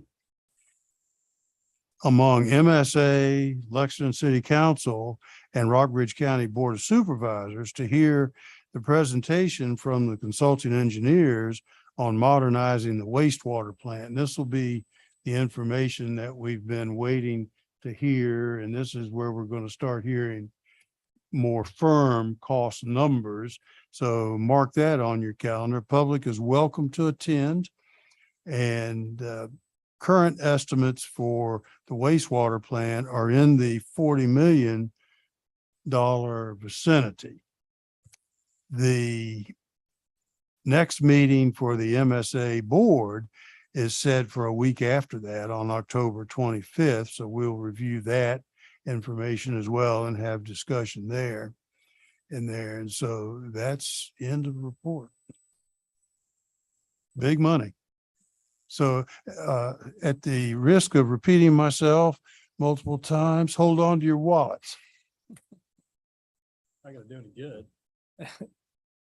Is one question. So the $3 million loan that you received, what are the terms of the loan? We don't know. Okay. We don't know even what the interest rate is. It could be a low or no interest rate, hopefully. But there was no principal forgiveness that we were really hoping for in this money. And we were really, again, hoping for way more than $3 million. The 100-year floodplain, is there a large discrepancy between the boundaries of the two maps? 85 feet. And the higher one would create a much bigger expense? Yes. How much higher is the higher one than the lower one? I think it's 65. 65 feet Oh, elevation? The difference in elevations Okay. in there. And so we know that the raw water pump station needs to be relocated. Right. The fact that it goes underwater means it could shut down in there. And so part of the investigation now, because of knowing or not knowing and waiting to define, the surveyors are going to define this 100-year floodplain mark as to where that is maybe there's a cost advantage to having submersible pumps. And so those things are going to be discussed and be evaluated. You know, it's just money. When is the wastewater pump rebuild going to be finished? The wastewater pump rebuild was delivery date was not provided. There is, we have just sent it off. We have ordered centrifugal pump housings, the volutes, to repair the pumps. The wastewater plant, one of the pumps is being rebuilt with, this is the words, questionable delivery due to lack of availability of parts from the manufacturer. And these are proprietary parts. And so one of the things that I've been pushing for and am still pushing for is whenever we have these repairs that are needed for whether it's the water pump, water plant or the wastewater plant, is that we build in some redundancy with multiple pumps so we can have one on the shelf that's ready to go that matches. Right now, over time, what's happened is things have been repaired and made do, and there's a mismatch of parts, which complicates, it means there complicates things, and there isn't a sufficient redundancy in the way the plant has been. And so one of the things that as a board member that I constantly talk about at board meetings is establishing this redundancy. And when we have these consultant meetings, that's high on my list of things to talk about, to make sure that when all is said and done, multi-millions of dollars, tens of millions of dollars, we've got this redundancy. We don't run into this thing again. Again, hold on So to the your answer water. is you're not sure. Oh, can't say because we don't know. The manufacturer's not telling us, Thanks. but we've ordered them. Whatever that means. And Mr. Alligo, at any of the past meetings, did you share with council that JD Gode's the new chair of the No, MSA? Haven't mentioned that. Just worth noting, Yeah. Ned and Mr. Alligood obviously are our representatives, but in the changeover at the fiscal year, had a reorganization, and JD Gode is the new chairman of the MSA. So And Jay Lewis is the vice chair. very good. Thank you, sir.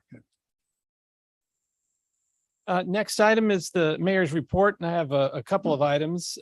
One, since I miss being with you, I know that you all recognize the passing of Buddy Derrick, but one of the most enjoyable and memorable experiences I had when I was elected mayor was getting Mayor Derrick, Mayor Knapp, and Mayor Elrod all together, representing 28 years of mayoral experience and knowledge. And it was a great afternoon, reminiscing with the three of them and hearing their war stories.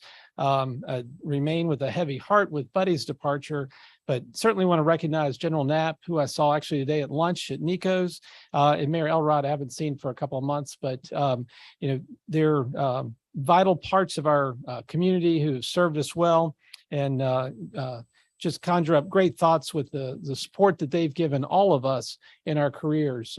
I know personally I served, was appointed by Buddy Derrick to the school board and then served under Mayor Knapp and Mayor Elrod. So just a little reminiscent on my part and recognizing those that came before us. Also want to share a special thank you to our downtown businesses. They did a beautiful job with the threat of rain and the the swarm of parents from Washington and Lee as they prepare for the swarm of VMI parents this weekend. There is at least one new business that I'm aware of that's gone into the old cocoa mill space. I don't know the name of it, but the early indications are the food is great. They're, where they're located next to the cobbler shop. So I encourage you to go and see what I believe to be the newest business in Lexington. And also I had a letter from Joe Spivey, who's Joe Spivey the fourth, who is a captain in the U.S. Navy, retired. And I'll just read it. It was directed to Jeff Martone. He wasn't aware that Patrick had not yet been hired, and the cast of characters that were with us this evening were actually leading the charge. But a letter from Joe reads, I would like to thank and commend the Lexington Public Works Department for the outstanding condition of the Jordan's Point Park facility. This past Saturday, over 55 classmates and myself enjoyed the pavilion's shelter and shade during the day's late afternoon heat and thunderstorms. The pavilion was a great location for our large group to enjoy lunch after a round of golf at the Lexington Golf and Country Club. The small field adjacent to the pavilion served as a fantastic spot for a group photograph.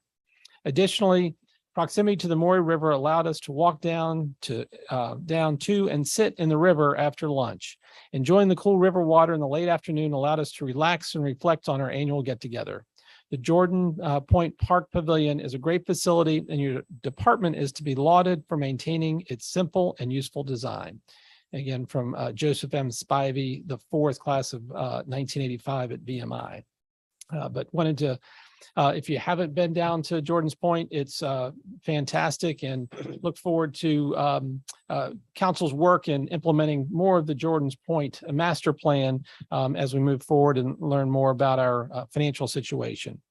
And lastly, I'd like to bring for your consideration Mike Gilmore to the Department of Social Services with a term that would expire August 31st of 2026. It is a 4-year term. His term expired August 31st, and we're tardy, and he is agreeable to continuing to serve in that role. So I offer that for council's consideration. I move to appoint Mike Gilmore for another 4-year term on the Social Services Board. Second. I have a motion and a second. Any discussion? Hearing none, roll call vote. Mr. Smith? Aye. Ms. Strawn? Aye. Mr. Ayers? Aye. Mr. Ziegler? Aye. Mr. Alligood? Aye. Ms. Alexander? Aye. Motion carries unanimously. Thank you all very much. With that, I will pass it to the city manager. Thank you, Mr. Mayor. All of us today realize how increasingly aware we are of cybersecurity threats, and the staff has become more aware of that as well. We've been required by the state to report any cybersecurity incident to the Virginia Fusion Center within 24 hours. And so you might ask yourself, what is a cybersecurity incident? And that's any virus that is, anytime your computer is compromised by virus, your email account is compromised, or responding to a phishing email, social engineering email, or phone call. Whenever you do any of those things or they occur, we need to let the Fusion Center know within 24 hours. So the state's taking it very seriously, and it puts another little bit of a burden on us, but hopefully there's a payout because our system is more secure. The city is now working with the Washington and Lee and VMI to designate the Woods Creek Trail as a track trail. This designation would in no manner impact the trail itself, but it is an effort to get young people and their families to put down their electronic devices and get out and enjoy the outdoors. Locally, RAC and our regional tourism are promoting this effort. There is currently a track trail at Natural Bridge State Park, and 3 more are envisioned in our area, one being in Glenmorey Park, the Cyrus McCormick Farms, and of course, Wood Creek's Trail. So this is just an effort to highlight what we offer and try and get more young people to take advantage of what we do offer. There's some incentives available to the young people as well.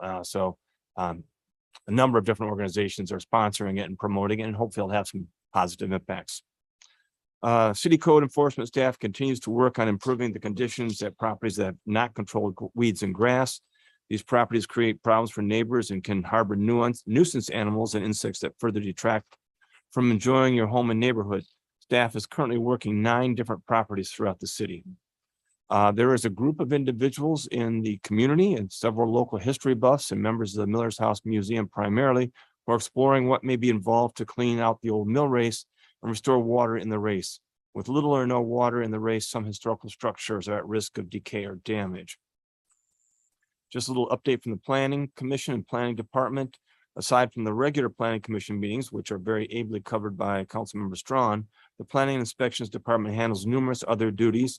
In September, 5 permits were issued for building, 2, electrical 1, plumbing 1, and mechanical. The ARB met twice and reviewed 4 certificates of appropriateness request. In addition, 106 enforcement actions were conducted. $5,156 in permit fees were collected. An increased value of improvements from these and other activities is $691,753.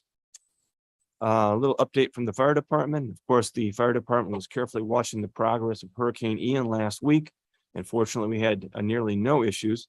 They did respond to a fallen tree on Furs Mill Road and clear that. On the subject of I didn't know they did that, the department responded to a call of a fallen horse. The animal had fallen in a barn off of Union Run Road, and the department used specialized equipment and their manpower to get the horse literally back on its feet. Each shift of the department will visit the Sigma New construction project to view the layout of the facilities and draw up plans and train for any possible emergency on the site. Lieutenant Ramsey provided fire prevention education at Mountain View Elementary School. The department assisted Rockbridge County at a tractor trailer rollover on I-81, where they helped contain a diesel fuel spill. They also responded to a vehicle rollover on the off-ramp of Business 11 near Sheets, a serious natural gas leak in downtown Buena Vista, and a report of a gas smell in a home on Wesley Chapel Road, only to find that the dryer in the home had fire in it. And they put out the fire and left smoke detectors. The department also responded to a fully involved house fire on Bird Forest Road in Effinger. While they were the 3rd on-call department listed and called, they were also furthest from the residents, but they arrived first on site. And that's all I have. No, I don't. I thought I had another one. Okay. From the police department update, Code Enforcement Officer Reggie Turner finished Animal Control School. Active shooter training will occur after hours in City Hall on October 7th and 11th. Detective Kesterson, Sergeant Lombardi, and Officer Lewis attended advanced search and seizure training. Deputy Chief Fitzgerald and Accreditation Manager Taylor Fisher attended the Virginia Law Enforcement Accreditation Coalition Conference in order to monitor upcoming requirements to keep the LPD fully accredited. Public Works, speaking of equipment that doesn't come in on time, Public Works has scheduled to purchase a new refuse truck this year and had a 2023 chassis on order. Our supplier informed us that the order could not be fulfilled due to the continuing chip shortages, and our order has been pushed back to the 2024 model. So we just wait and hope the old ones stay together. They do cost thousands of dollars a year. We have 2 of them to fix. And from time to time, we are able to get a truck on loan from W&L, I believe it is. So we've got some good friends in the area, but unfortunately, that's something that we're just going to have to put up with for another year and a half. So that's my report. Any questions? Thank you, Jim. Any questions? Mr. Alligood? Thanks for your report.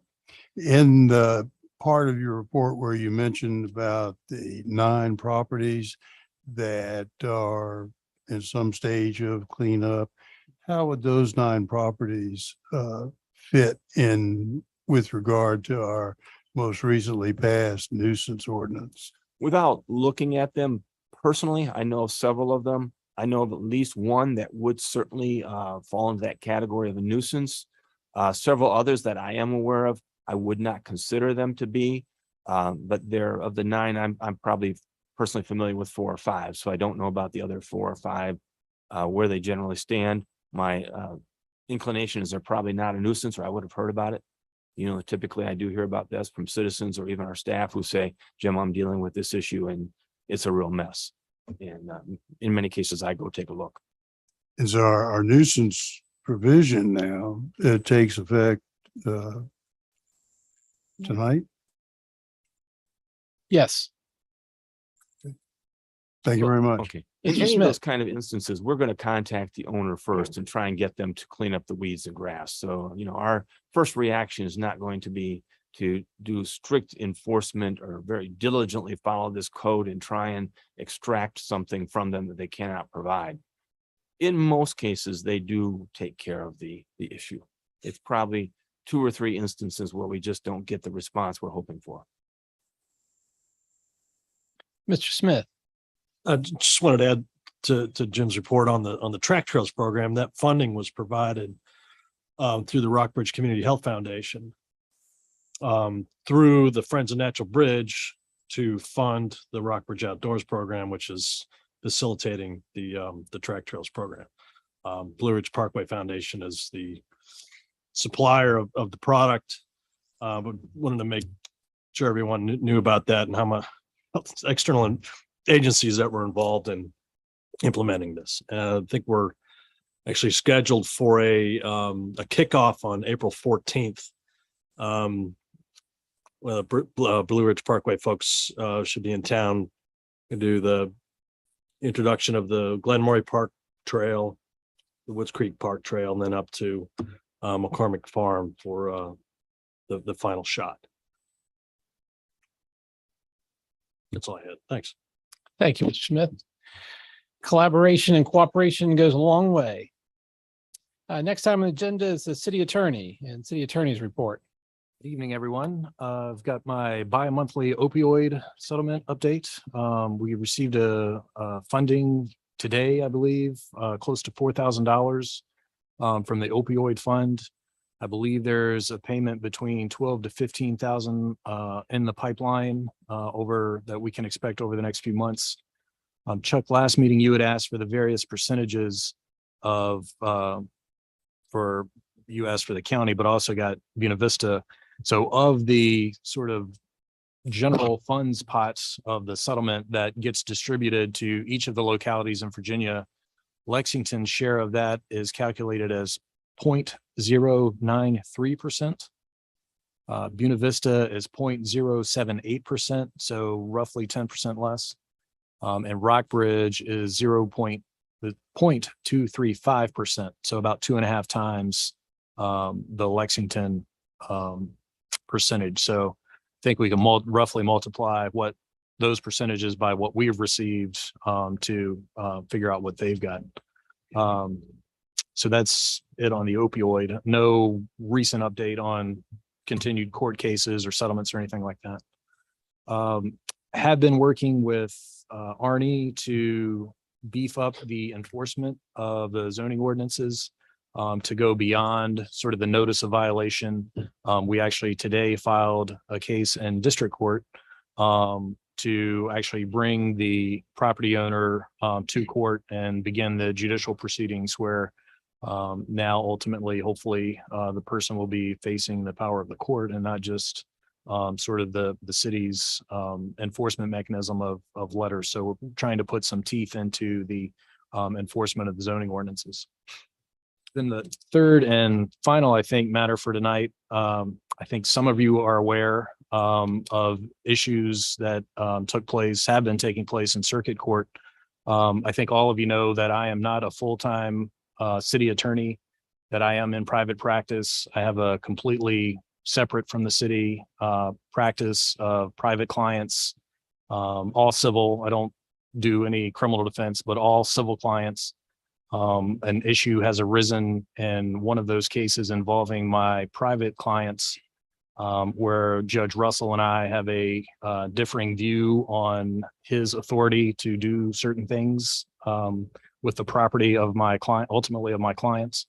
I have repeatedly asked for some legal basis for the actions he has taken in concert with 2 other members of the local bar. I have yet to receive any sort of actual explanation. It has been continually stop asking.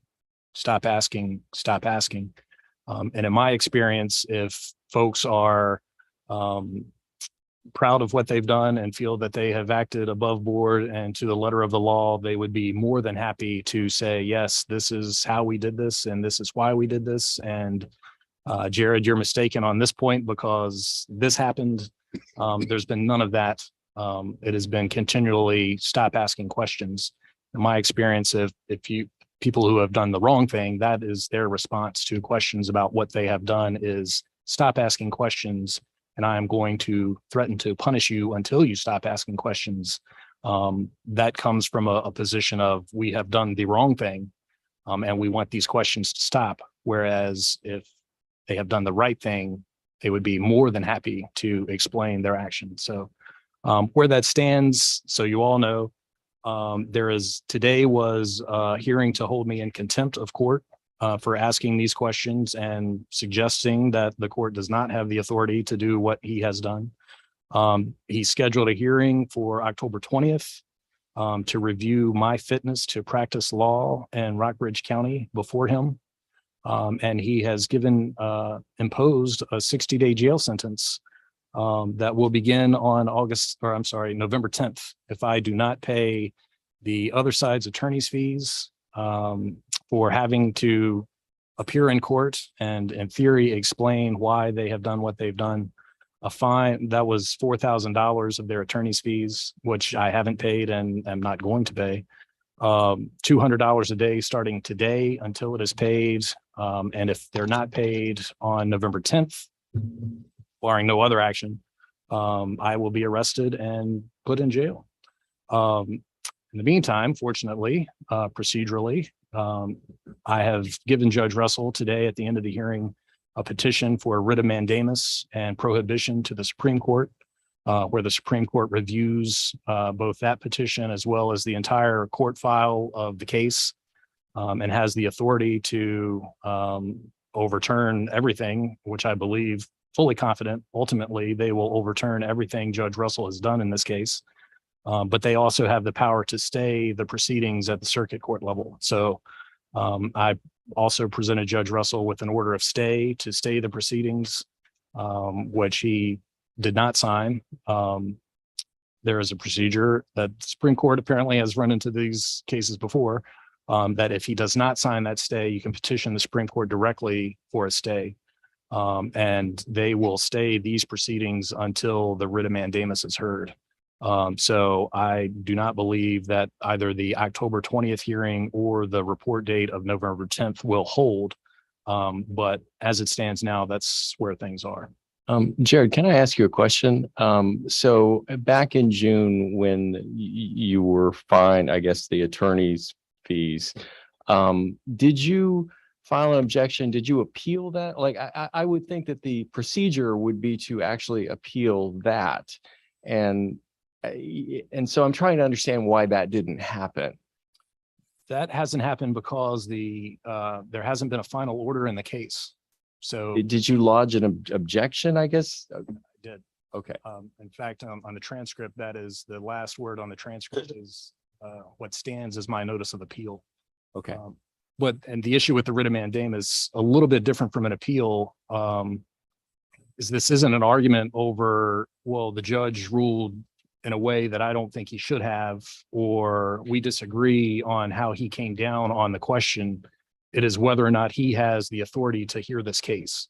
So that's why you can petition the Supreme Court directly, is he does not have subject matter jurisdiction over the property in question, which is the whole issue, is there's no trustee of this trust. And he has taken purports to have conveyed this property outside of the trust with no trustee.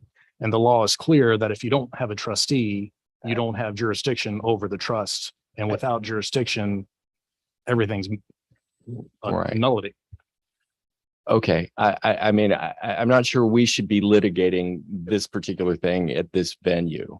Agreed. I was just appeal is not the only avenue. Right. Okay. So if I'm trying to understand what you're going to do once you hear back from the writ of mandamus, because that is an extraordinary measure. And I mean, I don't know about the underlying facts, but if that doesn't happen, what happens then? Then do you go through the appeal process? Let me interject, because I'm not sure our role as City of Lexington with this private case. Absolutely. Our contract is Agreed. with Man Legal Group, and Jared is our current representative. So, hypothesizing how this will play out and what his strategy is interesting, but I don't think it has any bearing. Well, actually, I think it does. I think it's very relevant. If this doesn't happen and he no longer can practice in front of the Rockbridge County Circuit Court, then we're going to have to go back to Man Legal Group and figure out how we Sure. can resolve that. So that, this does affect us. And It does affect us, but I'm not sure we need to know the strategy for his. right, and I don't think we needed to know his legal thing. Yeah, I mean, I'm not sure we Well- should be having this discussion at all. I think it's irrelevant until after October 18th or the writ of mandamus. I have one question. Does the city have any legal business that will go before that court in the near future? Not currently. And if it were to have that, as in all my other cases, that are in circuit court, file a motion to recuse Judge Russell. And depending on how that goes, ultimately, my legal advice to the city would be to retain other counsel, Thank either you. for that specific matter or ultimately overall. Any other questions? Jared, thank you for updating council and wish you the best of luck in your private practice and as things evolve there, and hope that you have a positive outcome. I'm not sure. It's not the first time attorneys and judges have not seen eye to eye or gotten along. I cannot anticipate. Next item of business is recommendation to approve the purchase of property. I'll call on the city manager for that. Thank you, Mr. Mayor. Some months ago, I was contacted by the owner of 16 Houston Street, Mr. Bill Green, and he had a proposal. He has a very long, deep lot that abuts the cemetery, Oak Grove Cemetery in the rear, and he didn't need it all and said, would we be interested in purchasing and attaching some of his property to the cemetery? And so we had quite a conversation. I did consult with the city attorney about it. It seemed like a feasible idea. Based on the lay of his property and where our cemetery boundary was, there was another lot in between his lot and the bulk of the cemetery off to the side. So I went to that property owner on 14 Houston Street to inquire if he might be interested as well. And Mr. Paul Hanstedt said, absolutely, be willing to do that. It seems like a good idea for the city. So both the property owners at 16 and 14 Houston Street are willing to sell a piece of their backyard. 16 Houston Street's about 3/10 of an acre, and the 14 Houston is about 0.15 acres. So it's almost a half acre. The price that was negotiated is $26,000 total, 16,000 on 16 Houston and 10,000 on 14 Houston. We have to, in order to accomplish that, go before the planning commission, get a subdivision so that the lot can be split. Both of their lots can be split, and the portion that's split off would then be attached to the cemetery. That'd go to the planning commission, then to ultimately to you. There, of course, is no money in the budget for this. We don't typically look at trying to procure property next to either of our cemeteries. It hasn't happened. It's not planned. But this seemed like a very good opportunity to expand Oak Grove, which typically just doesn't happen. There's not much property around it for sale. It's a very small amount. So as we move forward, should you approve this, I would say we come back before you with a budget amendment for that amount. Pretty insignificant. I have noted that speaking very briefly with some of the cemetery advisory board members, I would ask them to perhaps look at how that property could best be used. Other than typical in-ground burials, of course, there are scatter gardens for individuals' ashes and other types of remembrance gardens, memorials, etc. That may be a good place for some of those types of activities as opposed to solely in ground, but that would be something I'd ask them for a recommendation. So what I'm asking from you tonight is to move forward with this and give me as city manager authorization to sign all the documents that are required to purchase this property. And again, there will be a process that comes back before you for the subdivision. And if that doesn't go through, then of course there would be no purchase. But that's where things stand at this time. I think it's a very unique opportunity and would really highly recommend we pursue it. And I'm open to any questions. Thank you, Jim. Questions of council or your consideration? Go ahead, Marilyn. I just want to give you a reminder, you weren't here when there was a cemetery design plan done. and we spent a lot of money for. So I'm hoping that the board will utilize that information first to see what parts of that they can use. I understand. Thank you. And how many, as lots are laid out, or plots laid out right now, how many additional plots would then be added to inventory as a result of this addition? Do you know? I do not know. I've had, excuse me, I've had Public Works look at it. The only matter that's a little I won't want to say problematic, but there is a sewer line that goes diagonally through the property. It can be moved, and that was the recommendation of Jeff Martone and Scott Dameron as we looked at the properties. 3 figures. I wouldn't know if it's between 100 and 200, somewhere in that range. Okay. But some of, again, that'll depend on, do we want to put a driveway through it? Do we want to have a walking path? Do we want to have a type of memorial? I get all that. I'm just trying to get a reference. Pretty significant.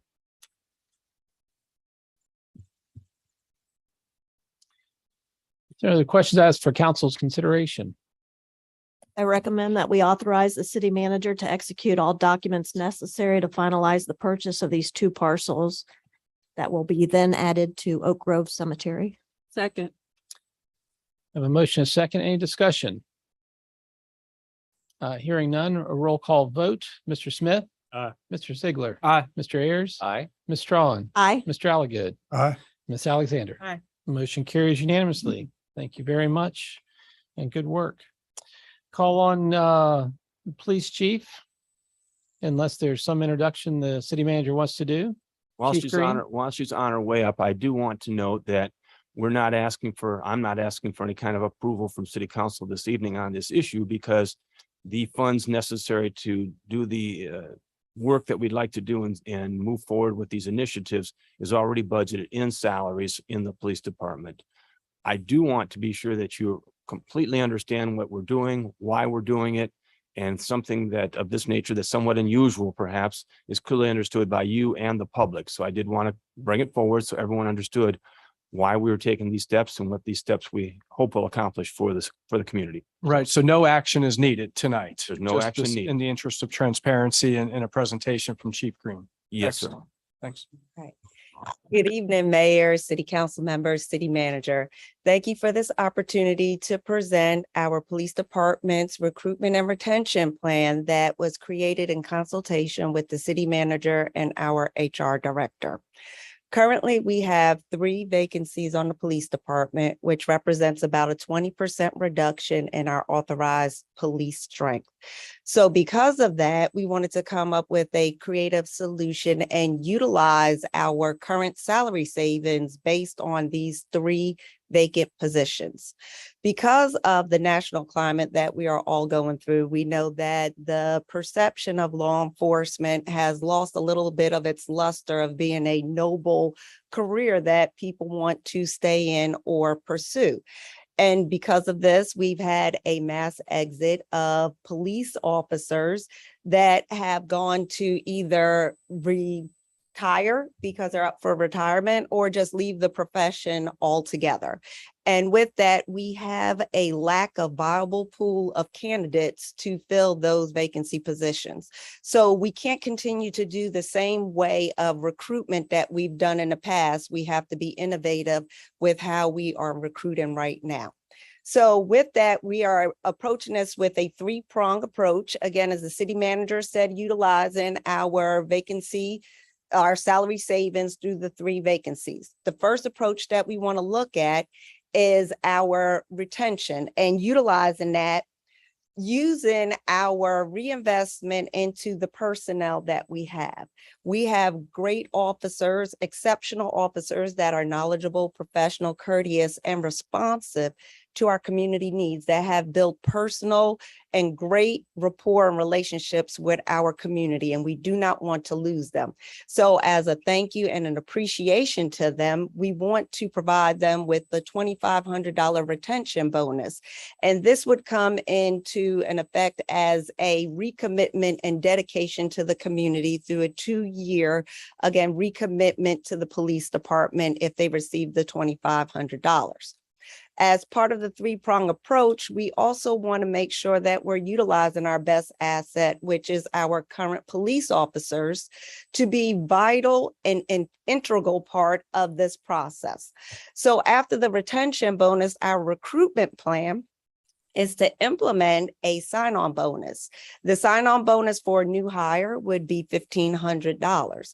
As part of that, and the officer's vested interest in bringing in good qualified applicants, if an officer goes to an individual and speaks highly of the great support that they have from the great city of Lexington, how the community loves and supports police officers, their elected city official supports them, as well as their city leadership, that is our best recruiting tool and scouts out there are our police officers. And they know best individuals that would be a good fit for our community. So with that, if they bring in a good qualified applicant, a new hire, they would get $750. When we have a certified police officer, $5,000 sign-on bonus, the officer brings that individual in $1,250 for that. The officers will stay invested in these individuals as part of now the Lexington Police Department family, because you get half, the new employee gets half of the bonus, the officer gets half of the bonus upon signing an agreement to work with us. They don't get the other half until they complete field training and are certified. That keeps the officers invested in our new hires for their mentorship, their support, the guidance, and their growth in their career path, to not just bring them in, but to have a vested interest that they succeed in our city and stay with us. So after that, we now have a marketing plan that, with the HR director's help, we enlisted a local marketing director, and we have a live website that we'll get into. But part of that $10,000 was to rebrand us to reach a wider audience, but also create now with technology ads through Google, social media, Facebook, Instagram, and LinkedIn and YouTube, that we again use our officers as our best asset. Our officers are focused. They are the focus of all our ads and our recruitment website. And again, they are the face and the heart of our department and city, and we want to emphasize that. So the next slide here just shows the salary savings, and again, how these recruitment and retention benefits would be utilized and the cost. On both sides, the salary savings are the same, and this is just through November 1st, over $64,000 in salary savings. If you look at the first scenario with the new hires, the only difference between the two scenarios, retention bonus stays the same. The $2,500 is just the cost of a sign-on bonus for a new hire versus the cost of a sign-on bonus for a certified officer. And then obviously the officer referral bonus of $750 and $1,250.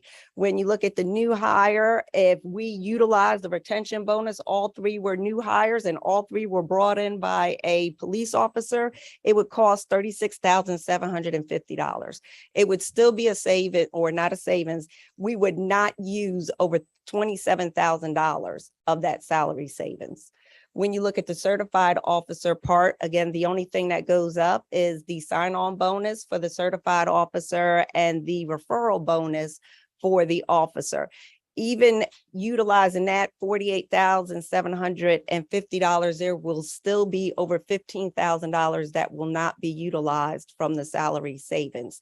And if I know I probably didn't speak about this, the difference between certified and new officer, the reason why it's a $5,000 sign-on bonus versus a $1,500 sign-on bonus is almost the risk versus reward and the financial savings.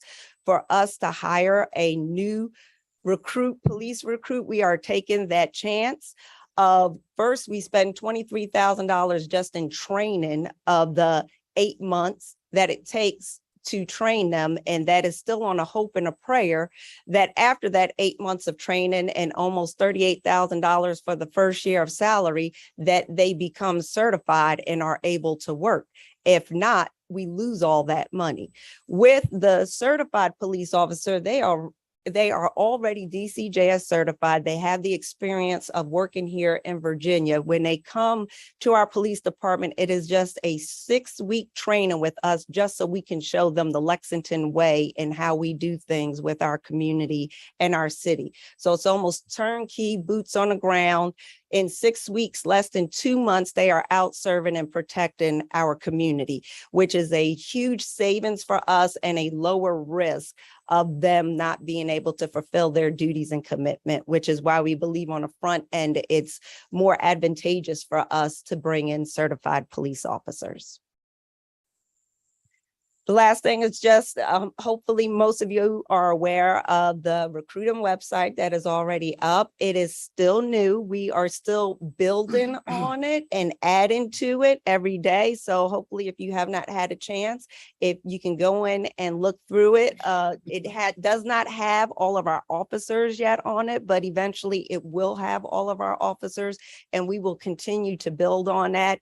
It is, again, to reach a wider audience for us with social media, and again, highlighting our great officers and making them the face and the heart of our recruitment efforts. Other than that, that concludes my presentation, and I am available for any questions you may have. Thank you, Chief. Any questions? Yeah, at one, it looks like a great recruiting and especially retention tool, and I'm glad to see that. So this will be in effect for this fiscal year only at this point. Correct. Yes, ma'am. Okay. Great. I assume effective immediately, is that?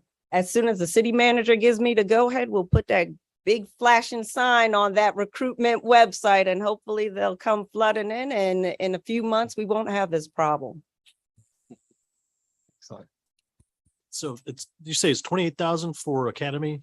23,000. Okay. It's over $23,000 just to go through the 6 months of the academy and 2 months of field training, we estimated. So we haven't reverted to press gangs yet. We're still No, sir. betting on, okay. Very good. Chief, thank you for being with us and Yes, sir. keeping our streets safe. Thank you. And for service recovery, you guys do a great job of supporting downtown and the entire community. So thank you Thank for you. being with us. Thank you all. Good night. Next item on the agenda is request from RARO to retain surplus funds. I'll call on Jen to introduce this. Good evening. So as Mr. Sigler discussed during his RARO report, RARO had an excellent year this past fiscal year. Both their revenues exceeded budget and their expenses were under budget. And so with the $56,000 surplus that they have, their executive director, along with the board, has requested the 3 localities allow them to keep the what essentially would have been a refund back to us. And so that total is $56,275, and Lexington's share of that is $3,288. And what they would be looking to do would be purchase some vehicles and equipment and do some other repairs that have kind of fallen by the wayside over the years. So it is our recommendation, staff and the city manager, that city council approve for RARO to retain the city's portion of the FY22 surplus. For the purposes stated. Exactly. Yes. Very good. Yeah, I think it's a good opportunity to fund their capital needs. I would invite Mr. Ziegler to consider this, or I'd love to make a motion that council recommend that RARO retain the city's portion of the FY22 surplus. Second. have a motion, a second, any discussion? Hearing none, roll call vote. Mr. Ziegler. Aye. Mr. Smith. Aye. Mr. Ayers. Aye. Ms. Strong. Aye. Mr. Alligood. Aye. Ms. Alexander. Aye. Motion carries unanimously. Thank you very much. Thank you. Not aware of any other business to come before council this evening. And with that, at 9:02, we stand adjourned. Thank you all for being here and have a great weekend.